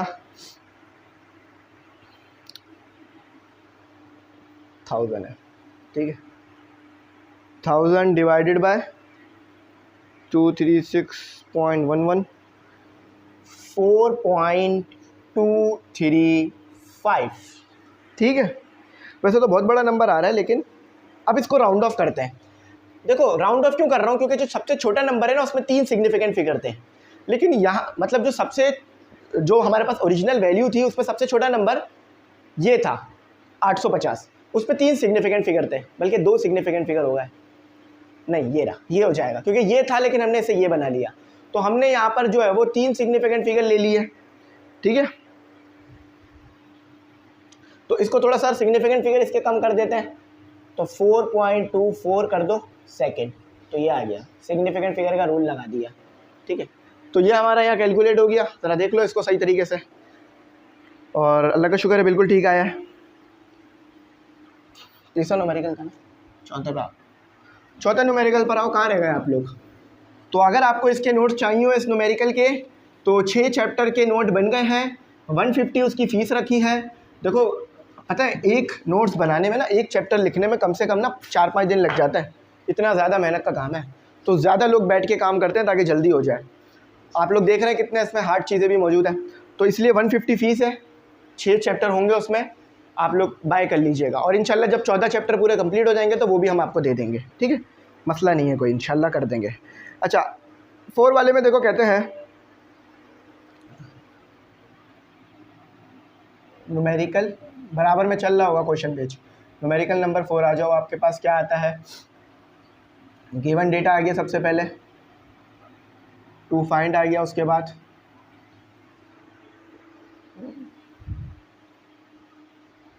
ठीक है। तो कहते हैं अ रेक्टेंगुलर होल्डिंग टैंक, एक रेक्टेंगुलर होल्डिंग टैंक है जिसकी लेंथ है, लेंथ को हमेशा एल लिखा करो, ठीक है, तो 25.0 मीटर, और उस लेंथ की विड्थ है 15 metre, 25.0 m in length and width जो है उसकी 15 है, 15.0 m है। इस यूज़ टू स्टोर वाटर, और वो जो टैंक है इस्तेमाल होता है वाटर को स्टोर करने के लिए, period of time in a industrial plant. अच्छा उसका जो एरिया है, सॉरी उसका जो वॉल्यूम है वो भी गिवन कर दिया है, उस टैंक भाई साहब का जो वॉल्यूम है वो इतना है। कहते हैं ज़रा बताओ तो हाइट कितनी है, उसकी डेप्थ कितनी है, उस टैंक की डेप्थ कितनी है। बहुत आसान सवाल है, देखो डेप्थ लिख लो या डी लिख लो, ये एक ही चीज़ है, डी इक्वल टू एच है, डेप्थ हाइट एक ही चीज़ है।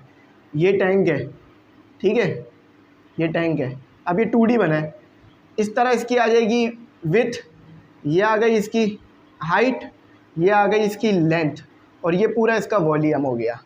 तो आपको सिर्फ ये वाली हाइट बतानी है, हाइट कह लो इसको या डेप्थ कह लो, एक ही बात है, ठीक है। कहते हैं ना कोई चीज़ कितनी गहरी है, तो यूँ देख के तो नहीं कहते हो आप कोई चीज़ कितनी गहरी है, बल्कि यूँ देख के कहते हो कोई चीज़ कितनी गहरी है, यानी उसकी हाइट ही देख रहे होते हो आप उस वक्त भी। तो ये छोटे छोटे से कॉन्सेप्ट है जो हमारे दिमाग में होने चाहिए। v is equal to L W और H, कोई बोलेगा सर गलत है? नहीं, चाहो तो H को D लिख लो, D को H लिख लो, एक ही बात है। आओ ज़रा, वॉल्यूम कितना है? 2980, 25, 15, ये लो H आ गया आपका 298। हाँ, मैं आपको वैसे कराता हूँ ना, देखो इधर आओ। अब ये ऐड पता नहीं क्यों आ रहा है। 2980 डिवाइडेड बाय 25 मल्टीप्लाई बाय 50, देख रहे हो ये आ रहा है 7.946। हाँ आया तो यही है, लेकिन राउंड ऑफ कर दो, ये 6 है, एक आगे कैरी दे दो। जानबूझ के एक नंबर ज़्यादा लिख रहा हूँ क्योंकि राउंड ऑफ किया जा रहा है। मीटर आएगा, ठीक है, यूनिट बिल्कुल लिखना, यूनिट नहीं लिखोगे मैं एक नंबर काट लूँगा आपका, ठीक है। कौन सा न्यूमेरिकल हो गया हमारा? 5वां, ठीक है। हाइट ना असल में ऐसा होता है कि चाहो तो कैपिटल H लिखो, स्मॉल h लिखो, वो आपके ऊपर होता है, ठीक है। अगर फोर्स का यूनिट पुराने लोगों ने न्यूटन नहीं रखा होता, फैज़ रखा होता, फोर्स का यूनिट फैज़, तो उसको हम फैज़ ही पढ़ रहे होते आज। लेकिन चलो फोर्स का यूनिट में F तो आ जाता है ना, मेरे नाम का पहला सिंबल तो आ गया, तो मेरे लिए यही खुशी की बात है। तो अपनी खुशी ना ढूंढो बुकों में, बुक्स में ढूंढो कि क्या चीज़ आपको खुशी देती है। मुझे तो सबसे ज़्यादा मज़ा न्यूमेरिकल सॉल्व कर आता है, क्योंकि जब इसका सही आंसर आ जाता है ना तो दिल को बड़ा सुकून आ जाता है कि चलो यार इतनी देर मेहनत की, अल्लाह का शुक्र है बिल्कुल सही जवाब आ गया। तो हाथ भी चल रहा है, काम भी चल रहा है। अच्छा, find the volume of rectangular underground water tank has storage facility of. Simple बात है, बहुत आसान है। एल कह दिया उन्होंने 1.6 मीटर क्या है, विथ कह दी उन्होंने 1.2 मीटर का है, और हाइट कह दी है, डेप्थ कह लो 0.8 मीटर की है। अच्छा, एक सिग्निफिकेंट फिगर है इसमें, याद रखना, सबसे छोटा जो सिग्निफिकेंट फिगर है ना इन तीनों नंबरों में, वो इसमें मौजूद है 1, ठीक है। आप स्टूडेंट वॉल्यूम पता करेंगे सोल्यूशन की हेडिंग डाल के, V is equal to L multiply by B multiply by W, ऐसे लिख लो या ऐसे लिख लो, एक ही बात है, वो तो तीनों मल्टीप्लायर है ना।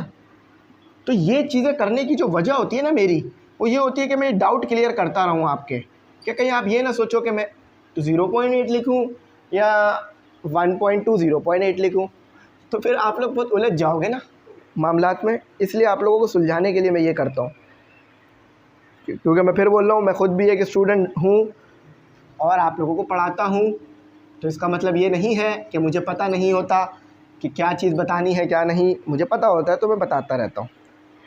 अच्छा, मैंने कहा ना एक सिग्निफिकेंट फिगर चाहिए, तो मैं क्या करूँगा, कैरियर देना शुरू करूँगा।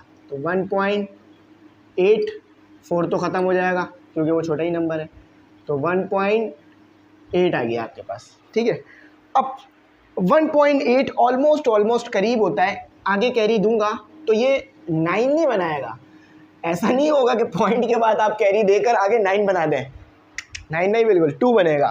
तो एक कैरी आगे दो जरा 2 बन जाएगा, तो ये 2 मीटर आंसर आ रहा है। ये 2 मीटर कैसे आया, राउंड ऑफ कर कर। वो कहते हैं ना आपके हुए हैं 5036 रुपये, नहीं चलो थोड़ा और आसान कर लो, आपके हुए हैं 503 रुपये, तो आप क्या करते हो, 503 रुपये देते हो, नहीं 500 रुपये दे रहे होते हो, करते हो ना ऐसा, उसको कहते हैं राउंड ऑफ करना। अब ऐसा तो नहीं है कि उसने कहा कि 503 रुपये होंगे और आपने बोला ये लो 5003 रुपये। तो स्टूडेंट अब हम करेंगे अपना न्यूमेरिकल नंबर 6, ठीक है। न्यूमेरिकल 6 करते हैं और उसको सॉल्व करते हैं और उसको चेक करते हैं कि वो कैसे होगा। अच्छा, न्यूमेरिकल नंबर 6 में इक्वेशंस दी हुई हैं, उसको डायमेंशनली प्रूफ करके बताना है, ठीक है। ज़रा आए यहाँ पर आए। अच्छा, न्यूमेरिकल नंबर 6 आ गया आपका। अच्छा देखें, हाँ सबसे पहले तो x आपके पास इसमें कहा हुआ है, 2 student derive following equations in which x refers to. 2 students हैं, उन्होंने इक्वेशन ड्राइव की हैं जिसमें x का मतलब है आपके पास लेंथ, यानी x की डायमेंशन l हो गई क्योंकि वो x लेंथ है। उसके बाद है आपके पास v वेलोसिटी की डायमेंशन आप जानते हैं क्या होती है, l t का इन्वर्स, ठीक है। उसके बाद है आपके पास एक्सेलरेशन की डायमेंशन होती है m l t इन्वर्स का स्क्वायर। आपने डायमेंशनली प्रूफ करके बताना है, ये गिवन डेटा था आपका, ठीक है, और ये आप फाइंड कर रहे हैं, और फाइंड क्या कर रहे हैं, होमोजेनिटी फाइंड कर रहे हैं कि जो बंदों ने इक्वेशन ड्राइव की है वो सही की है या गलत की है, डायमेंशंस। अच्छा देखो सोल्यूशन, एक मैं करा रहा हूँ और एक की मैं स्लाइड चलाऊंगा, ठीक है, सेम ही तरीके से होगी। x equal to V T का स्क्वायर प्लस 2at, v क्या है, l t इनवर्स, और t क्या है, t का स्क्वायर, ठीक है, प्लस 2a क्या है, l, ठीक है, और ये t आ गया, t है ना, तो इसलिए इस पे पावर ऐसे आएगी। देखो ये 2 है, ये 1 है, तो कैंसिल हो जाएगा, आपको पता है अच्छी तरीके से, क्योंकि एक टी स्क्वायर है और एक सिर्फ टी है, तो वो कैंसिल हो गया। तो ये हो गया एल और टी बच गया सिर्फ, ठीक है, एल और टी बच गया। यहाँ पर आ गया 2 और एल टी बच गया आपके पास, एल एल, और यहाँ माइनस टी बच गया आपके पास, माइनस टी, ठीक है, माइनस टी बच गया आपके पास। अब left hand side right hand side same नहीं आ रही, तो ये L equal to L T plus T 2t inverse, तो left hand side right hand side same नहीं आ रही, इसका मतलब ये है जिस भी स्टूडेंट ने ये इक्वेशन ड्राइव की थी वो गलत है। तो यहाँ पे लिखा हुआ है hence left hand side not equal to right hand side, it is incorrect according to dimension, ठीक है। अच्छा अब उस एक और बच्चे ने एक और इक्वेशन ड्राइव की है, वो भी इसी तरह की है, जो दूसरे बच्चे ने इक्वेशन ड्राइव की है वो भी इसी तरह की है, लेकिन उस पर यहाँ पर स्क्वायर लगाया है उसने, ठीक है, यहाँ पर उसने स्क्वायर लगाया है, तो अब हम यहाँ स्क्वायर लगा देते हैं, ठीक है, तो सेम ही चीज़ आएगी, बस अब दूसरी करते हैं, दूसरी इक्वेशन करते हैं, ठीक है। तो x equal to V naught T square plus 2at square, v क्या है, एल टी इनवर्स और t का square plus 2 L T inverse का स्क्वायर और t का स्क्वायर। अच्छा और यहाँ पर स्क्वायर नहीं आएगा, ठीक है, यहाँ पर स्क्वायर नहीं है, ये स्क्वायर डालो।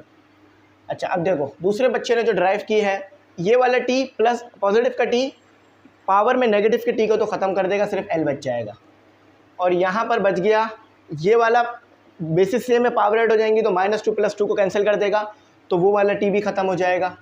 कैसे कि l और t पे पावर 0 आ जाएगी, क्यों, क्योंकि +2 -2 कैंसिल तो 0। अब पता है t 0 तो 1 के बराबर होता है आपके पास, इसलिए वो हटा दो। x इक्वल टू 3l, अब कॉन्स्टेंट आपको पता है नहीं लिखते हैं तो l आ रहा है, तो x की डायमेंशन भी l होती है और आपके पास l आ रहा है, तो right hand side left hand side दोनों ठीक आई हैं, यानी जो जो दूसरी वाली इक्वेशन है वो सही ड्राइव की है बच्चे ने, दूसरे बच्चे ने, दो स्टूडेंट्स हैं ना, हाँ, तो और पहली वाला जो इक्वेशन ड्राइव हुई है वो गलत ड्राइव हुई है, तो हमने ये प्रूफ कर लिया। अब आ जाओ न्यूमेरिकल नंबर 7 करते हैं,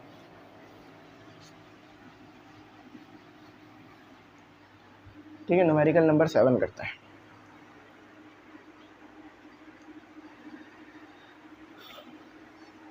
न्यूमेरिकल नंबर 7 में कहा जाता है, बस 2 रहेगा इसके बाद, ठीक है, ठीक है, न्यूमेरिकल नंबर 7, ये 5 था। न्यूमेरिकल नंबर 7 में कहा जाता है कि आपके पास एक हेक्टा दिया हुआ है, हेक्टा आपके पास एक और यूनिट है एरिया का, आप लोग यूज़ करते हैं, बल्कि आप लोग यूज़ नहीं करते हैं इसे, ये यूज़ नहीं होता है, लेकिन ये यहाँ मेजर वाला टॉपिक है तो इसलिए इधर आया हुआ है, ठीक है। और एकड़ आपको दिया हुआ है, मैं बताता हूँ एकड़ क्या होता है और हेक्टर क्या होता है। एकड़ भी यूनिट है लेंथ का, मीटर स्क्वायर, और ft², ये कहते हैं, और एक हिंट भी दी हुई है कि 1 मीटर इक्वल होता है 3.28 फीट के, बिल्कुल ठीक बात है। कहते हैं कि 1 हेक्टा डिफाइन एज, 1 हेक्टा आपके पास बराबर है 10 की पावर 4 के और स्क्वायर के, और 1 एकड़ बराबर है आपके पास इतने के। How many acres are in 1 hectare, 1 hectare में कितने एकर्स होंगे आपने ये बताने हैं, ठीक है। तो सबसे पहले आपने ये गिवन डेटा लिख लिया, उसके बाद आपने ये बात लिख ली, फिर सोल्यूशन पे आ जाओ। अच्छा, एरिया, पहले एरिया ऑफ स्क्वायर निकालना पड़ेगा, एरिया इन स्क्वायर फीट निकालना पड़ेगा आपको।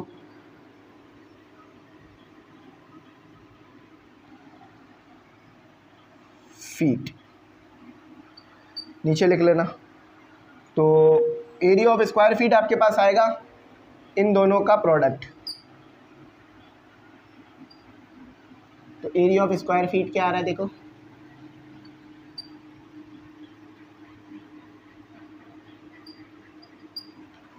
एरिया ऑफ स्क्वायर फीट आ रहा है आपके पास 10, यहाँ नहीं आ पाएगा, ये फीट छोटा कर देता हूँ थोड़ा सा। तो 10 दोनों को मल्टीप्लाई करना, ठीक है। 10 की पावर 4 और नहीं, एक गलती हो रही है, यहाँ ये नहीं आएगा, यहाँ आएगा 3.28 आएगा, क्योंकि देखो हमारे पास जो ये हेक्टर है ये मीटर स्क्वायर में है, हमें इसे फीट में ले जाना है। हमें पता है कि एक जो हमारे पास मीटर है वो 3.28 फीट के बराबर है। तो अगर हम इसके साथ 3.28 मल्टीप्लाई करा देंगे तो एरिया इन स्क्वायर फीट कितना हो जाएगा, हेक्टर से मीटर में चला जाए, हेक्टर से फुट में चला जाएगा, ठीक है। तो इसीलिए 2.38 मल्टीप्लाई कराया जा रहा है, विथ स्क्वायर मल्टीप्लाई होगा, याद रखना स्क्वायर भी आएगा, क्योंकि ये फीट है मीटर लेंथ का यूनिट, एरिया का यूनिट नहीं है। तो स्क्वायर लोगे तो ये एरिया का यूनिट बनेगा। तो ये मैंने 400 नहीं लिखा है, ये मैंने 10 की पावर 4 लिखा है, ठीक है। तो ये हो गया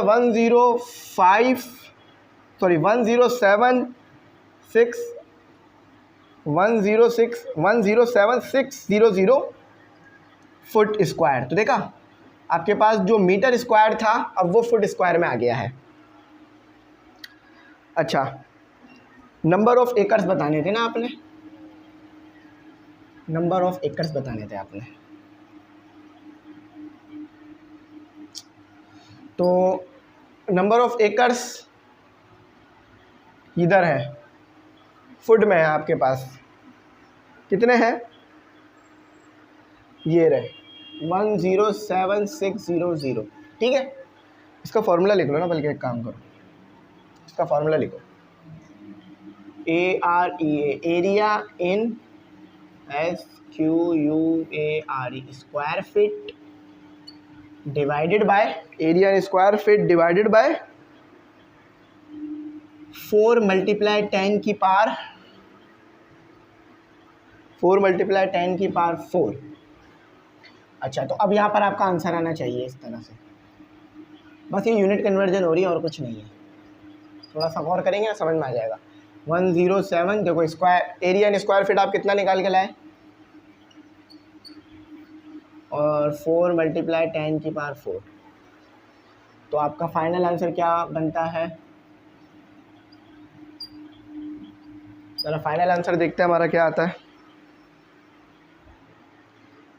107,600 4 एक्सपोनेंट 4, हाँ ऐसे है, 2.67 आ रहा है आपके पास एकड़, 2.67 एकड़, बिल्कुल ठीक है। ये आ गया आपका आंसर, ठीक है। अच्छा, अब आप करते हैं अपना न्यूमेरिकल नंबर 8, ठीक है। न्यूमेरिकल नंबर 8 करते हैं हम अपना, इतना सारा काम इसमें गिवन है एक ही साथ में। तो वीडियोस काफ़ी देर की हो गई हैं, मैं कोशिश करूँगा कि कुछ इसको तेज़ स्पीड में भी चला दूँ। अच्छा, अब तो छोटा छोटा सा न्यूमेरिकल है, 2 बस वही करना है। कहते क्या है, अब वॉच फैक्ट्री क्लेम डैट, एक वॉच फैक्ट्री है जो कि वॉच बनाती है, ठीक है। वॉच फैक्ट्री है तो वॉच ही बनाएगी ना, ठीक है, टीवी तो नहीं बनाएगी। अच्छा, एक वॉच फैक्ट्री है जो कि वॉच बनाती है, डेट इट्स वॉच गेन और लॉस नॉट मोर देन, अच्छा उनकी जो वॉच है कहते हैं गेन और लॉस, यानी उनकी वॉच में 10% से ज़्यादा का एरर नहीं आता। यानी आपके पास एक्सेप्टेबल रेंज कितनी आ गई,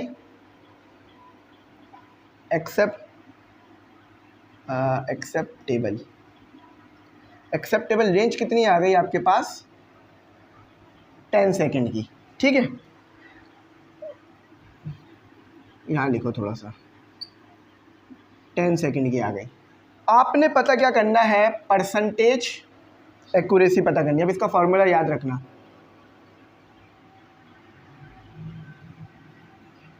परसेंटेज एक्यूरेसी पता करनी है आपने। ठीक है, तो परसेंटेज एक्यूरेसी का फॉर्मूला क्या होता है, solution.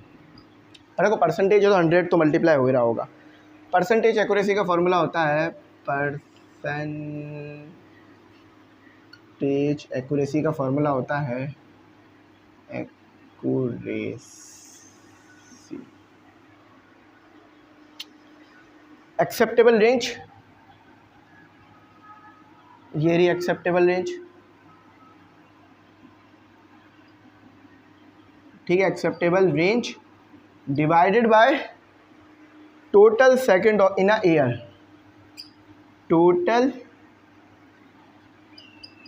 Second in a year.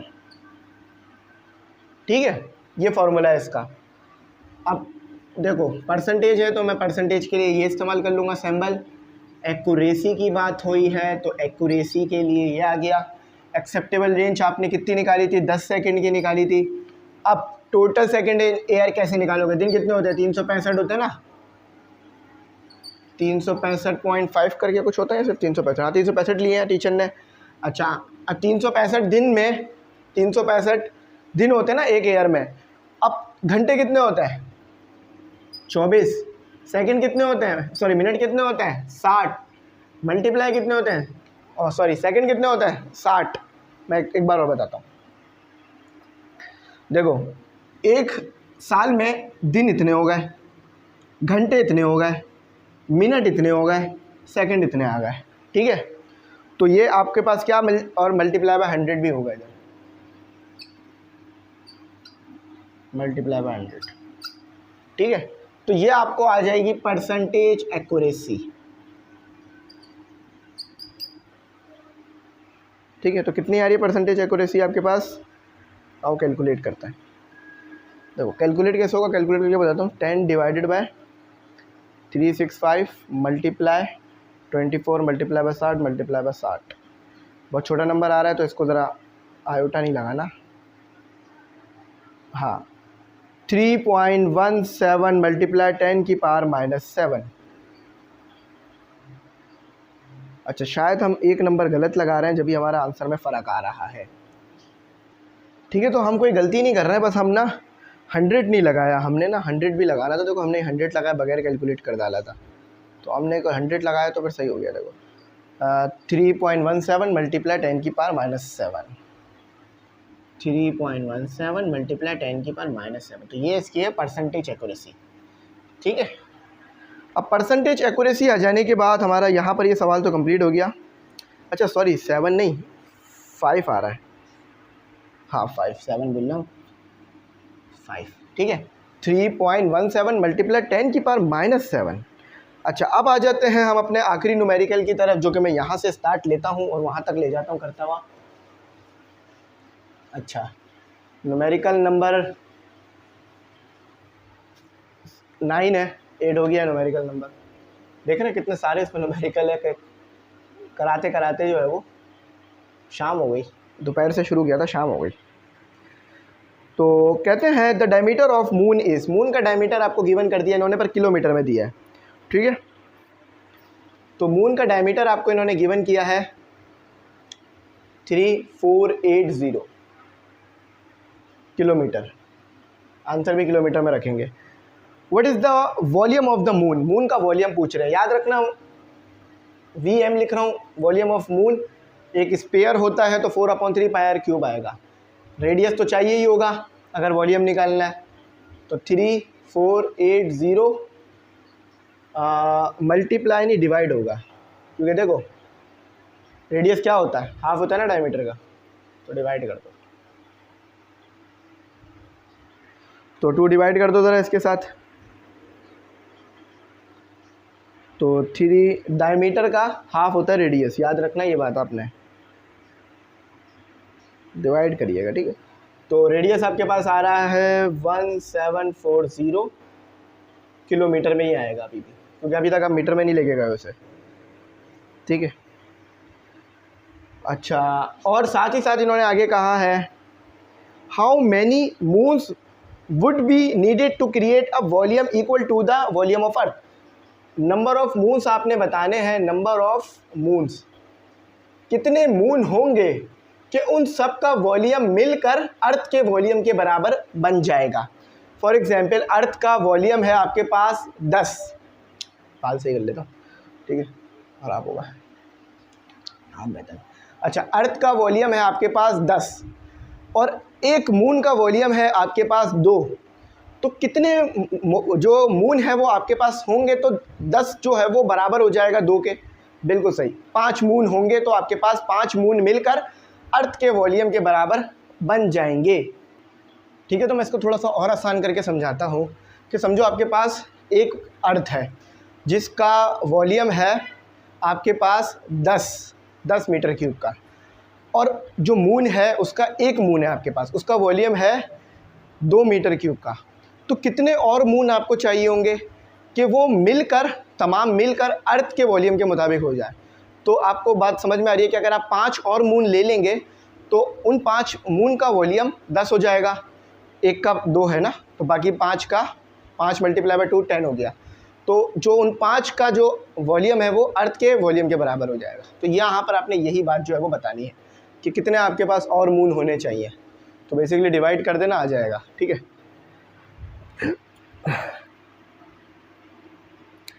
तो रेडियस हमारा आ गया है मीटर स्क्वायर, और ये किलोमीटर में है, हमें किलोमीटर में नहीं चाहिए, तो 1000 मल्टीप्लाई करा दो, या फिर आपको पता है किलो का प्रीफिक्स क्या होता है, 3 है ना, किलो का प्रीफिक्स 3 होता है, ऐसे लिख दो, या 1000 मल्टीप्लाई करा दो, ये किलोमीटर से मीटर में चला जाएगा।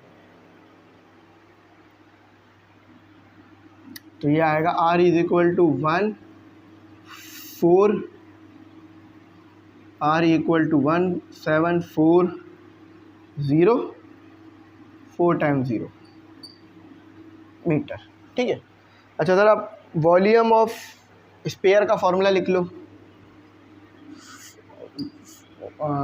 VM है ना, VM is equal to 4/3 pi R cube, ठीक है। VM आ गया आपके पास, पाई क्या है 3.142, और ये क्या है आपके पास, लिख दो पूरा 1740,000 का क्यूब आ गया। तो VM आपके पास कुछ इस तरह से आ जाएगा, डायरेक्ट कैलकुलेशन में कर लो, कैलकुलेट 4/3 3.142 मल्टीप्लाई 174 4 टाइम्स 0 और विथ क्यूब, बहुत बड़ा नंबर आ रहा है तो इसको साइंटिफिक नोटेशन में देख लो, 2.90 मल्टीप्लाई 10 की पावर 19, 2.20 है, 2.90 नहीं, 2.20 मल्टीप्लाई 10 की पावर 19 मीटर क्यूब, ठीक है। ये वॉल्यूम ऑफ मून आ गया आपके पास, और बिल्कुल ठीक आया है, ठीक है। अब मुझे निकालना है नंबर ऑफ़ मून्स, तो नंबर ऑफ़ मून्स का ज़रा फॉर्मूला देखो क्या आ रहा है। तो मैं उम्मीद करता हूँ मैंने काफ़ी टाइम देकर, काफ़ी मेहनत करके ये न्यूमेरिकल्स समझाएं, आपको समझ में आए होंगे, ठीक है। नंबर ऑफ़ मून्स के लिए आप फॉर्मूला लिखो, नंबर ऑफ़ मून्स। तो बेसिकली जब आप अर्थ के वॉल्यूम को डिवाइड कराओगे मून के वॉल्यूम से तो आपको नंबर ऑफ़ मून्स ही मिलेंगे। कैसे, मैं बताता हूँ, ठीक है। वॉल्यूम ऑफ अर्थ ये एक कांस्टेंट क्वांटिटी है, आपको कहीं से भी मिल जाएगी, ठीक है। वॉल्यूम ऑफ मून, मून हमारा चांद, ठीक है। अच्छा, वॉल्यूम ऑफ अर्थ देखो क्या आ रहा है,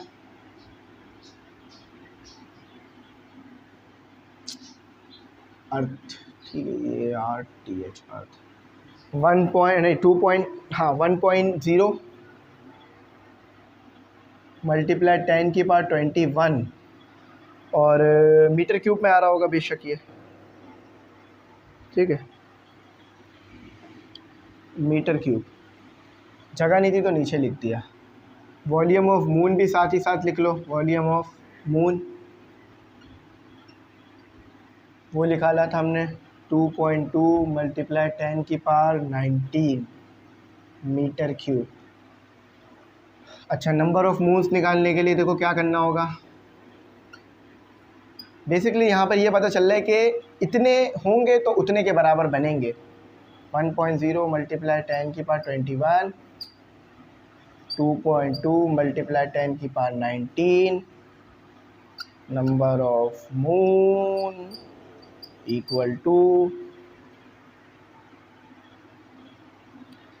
1.0 एक्सपोनेंट 21 डिवाइडेड बाय 2.2 एक्सपोनेंट 19। तो 45 मून अगर आप मिलाओगे एक साथ तो वो अर्थ का वॉल्यूम के बराबर आ जाएंगे। 45 मून आपको चाहिए होंगे।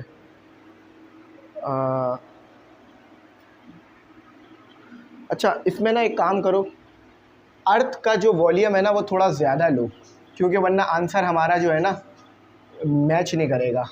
अर्थ का जो वॉल्यूम है ना वो थोड़ा इस तरह रखो कि 1, वैसे हमने लिया तो सही था, अर्थ का वॉल्यूम गलत नहीं लिया है। मैं यहाँ पे लिख रहा हूँ अर्थ का वॉल्यूम, ठीक है, नीचे लिख रहा हूँ 1.08। तो मैंने सिग्निफिकेंट फिगर्स कुछ कम लिए थे, तो कम लेने की वजह से कैलकुलेशन में थोड़ी सी गड़बड़ आ रही है। उस गड़बड़ को ठीक करने के लिए मैं ज़्यादा अच्छे नंबर ले रहा हूँ, ठीक है। आंसर सही आया था, उस वक्त भी गलत नहीं था, लेकिन बेहतर बना रहा हूँ आंसर को अपने ना।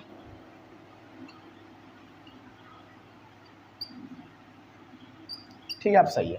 पहले भी इसी तरह का नंबर था, बस मैंने ये 2 नंबर लिए थे पहले, लेकिन वो सही नहीं आ रहा था, इसलिए मैंने कहा थोड़े और नंबर डालूँ इसमें। ठीक है, 8321 अब सही आ रहा है। 49 पॉइंट, अगर इसको मिटाओ 49.23। 39 मून आपको चाहिए, जब जाकर आपके पास वो तमाम मून मिलकर अर्थ के वॉल्यूम के बराबर बनेंगे। यानी समझ लो, एक तरफ वो तमाम मून होंगे और एक तरफ अर्थ होगा। किसी अगर तराजू में रख दो तो फिर वो दोनों बराबर आ जाएंगे। तो मैं आंसर वेरीफाई कर लेता हूँ। वैसे हमारा काम हो गया है, अब बस वीडियो को यहीं पे ख़त्म करेंगे। काफ़ी बड़ी वीडियो हो गई, लेकिन आप लोगों को पता है तमाम चीज़ें करानी भी थी। छुड़वा देता तो फिर जल्दी ख़त्म हो जाता काम, लेकिन मैंने कहा चलो सब कराऊँ, क्योंकि लेगेसी में है मेरे का, सब कुछ कराता हूँ मैं, सभी कुछ करवाता हूँ, लिखवाता हूँ। हाँ, तो देखा बिल्कुल वही आंसर आया है जो कि बुक में गिवन था, और यहाँ भी वही आंसर आया है जो बुक में गिवन थे। तो हम तमाम जगह वही आंसर लाए। अच्छा, यहाँ पे मैंने परसेंटेज नहीं लगाया था, परसेंटेज लगा लेना, ठीक है। ये परसेंटेज एक्यूरेसी कहा था ना, तो परसेंटेज का साइन आएगा ना। बाकी एकर्स भी सही आया है, सब सही आया था। पहले वाला इनकरेक्ट, फिर दूसरे वाला करेक्ट। तो यहाँ पे उम्मीद करता हूँ मेरी बात आपको अच्छी तरह समझ में आई होगी। तमाम न्यूमेरिकल्स मैंने कराए, तमाम के सोल्यूशंस आपके साथ शेयर किए, काफ़ी न्यूमेरिकल्स थे। तो आप लोग ग्रुप में ज़रूर ऐड होना, ठीक है। ग्रुप में आपको तमाम मटेरियल मिलेगा। एमई इंग्लिश सेंटर बायोलॉजी का लिंक डिस्क्रिप्शन में है, ज़रूर सब्सक्राइब करना, क्योंकि वहाँ पर आप सब्सक्राइब करोगे तो उस चैनल को भी प्रमोशन मिलेगी और आप लोगों को चीज़ें प्रोवाइड करते रहेंगे। अब आगे से लेक्चर्स छोटे छोटे आएंगे, छोटे छोटे टॉपिक एक्सप्लेन करूँगा, क्योंकि वो नंबरिंग ख़त्म कर दी गई है आगे से। तो जो भी ब्लू में टॉपिक्स लिखे हुए वो तमाम मैं एक्सप्लेन करता रहा करूँगा, ठीक है। Thanks for watching. अल्लाह हाफिज़। अपनी कीमती दुआओं में ज़रूर याद रखें।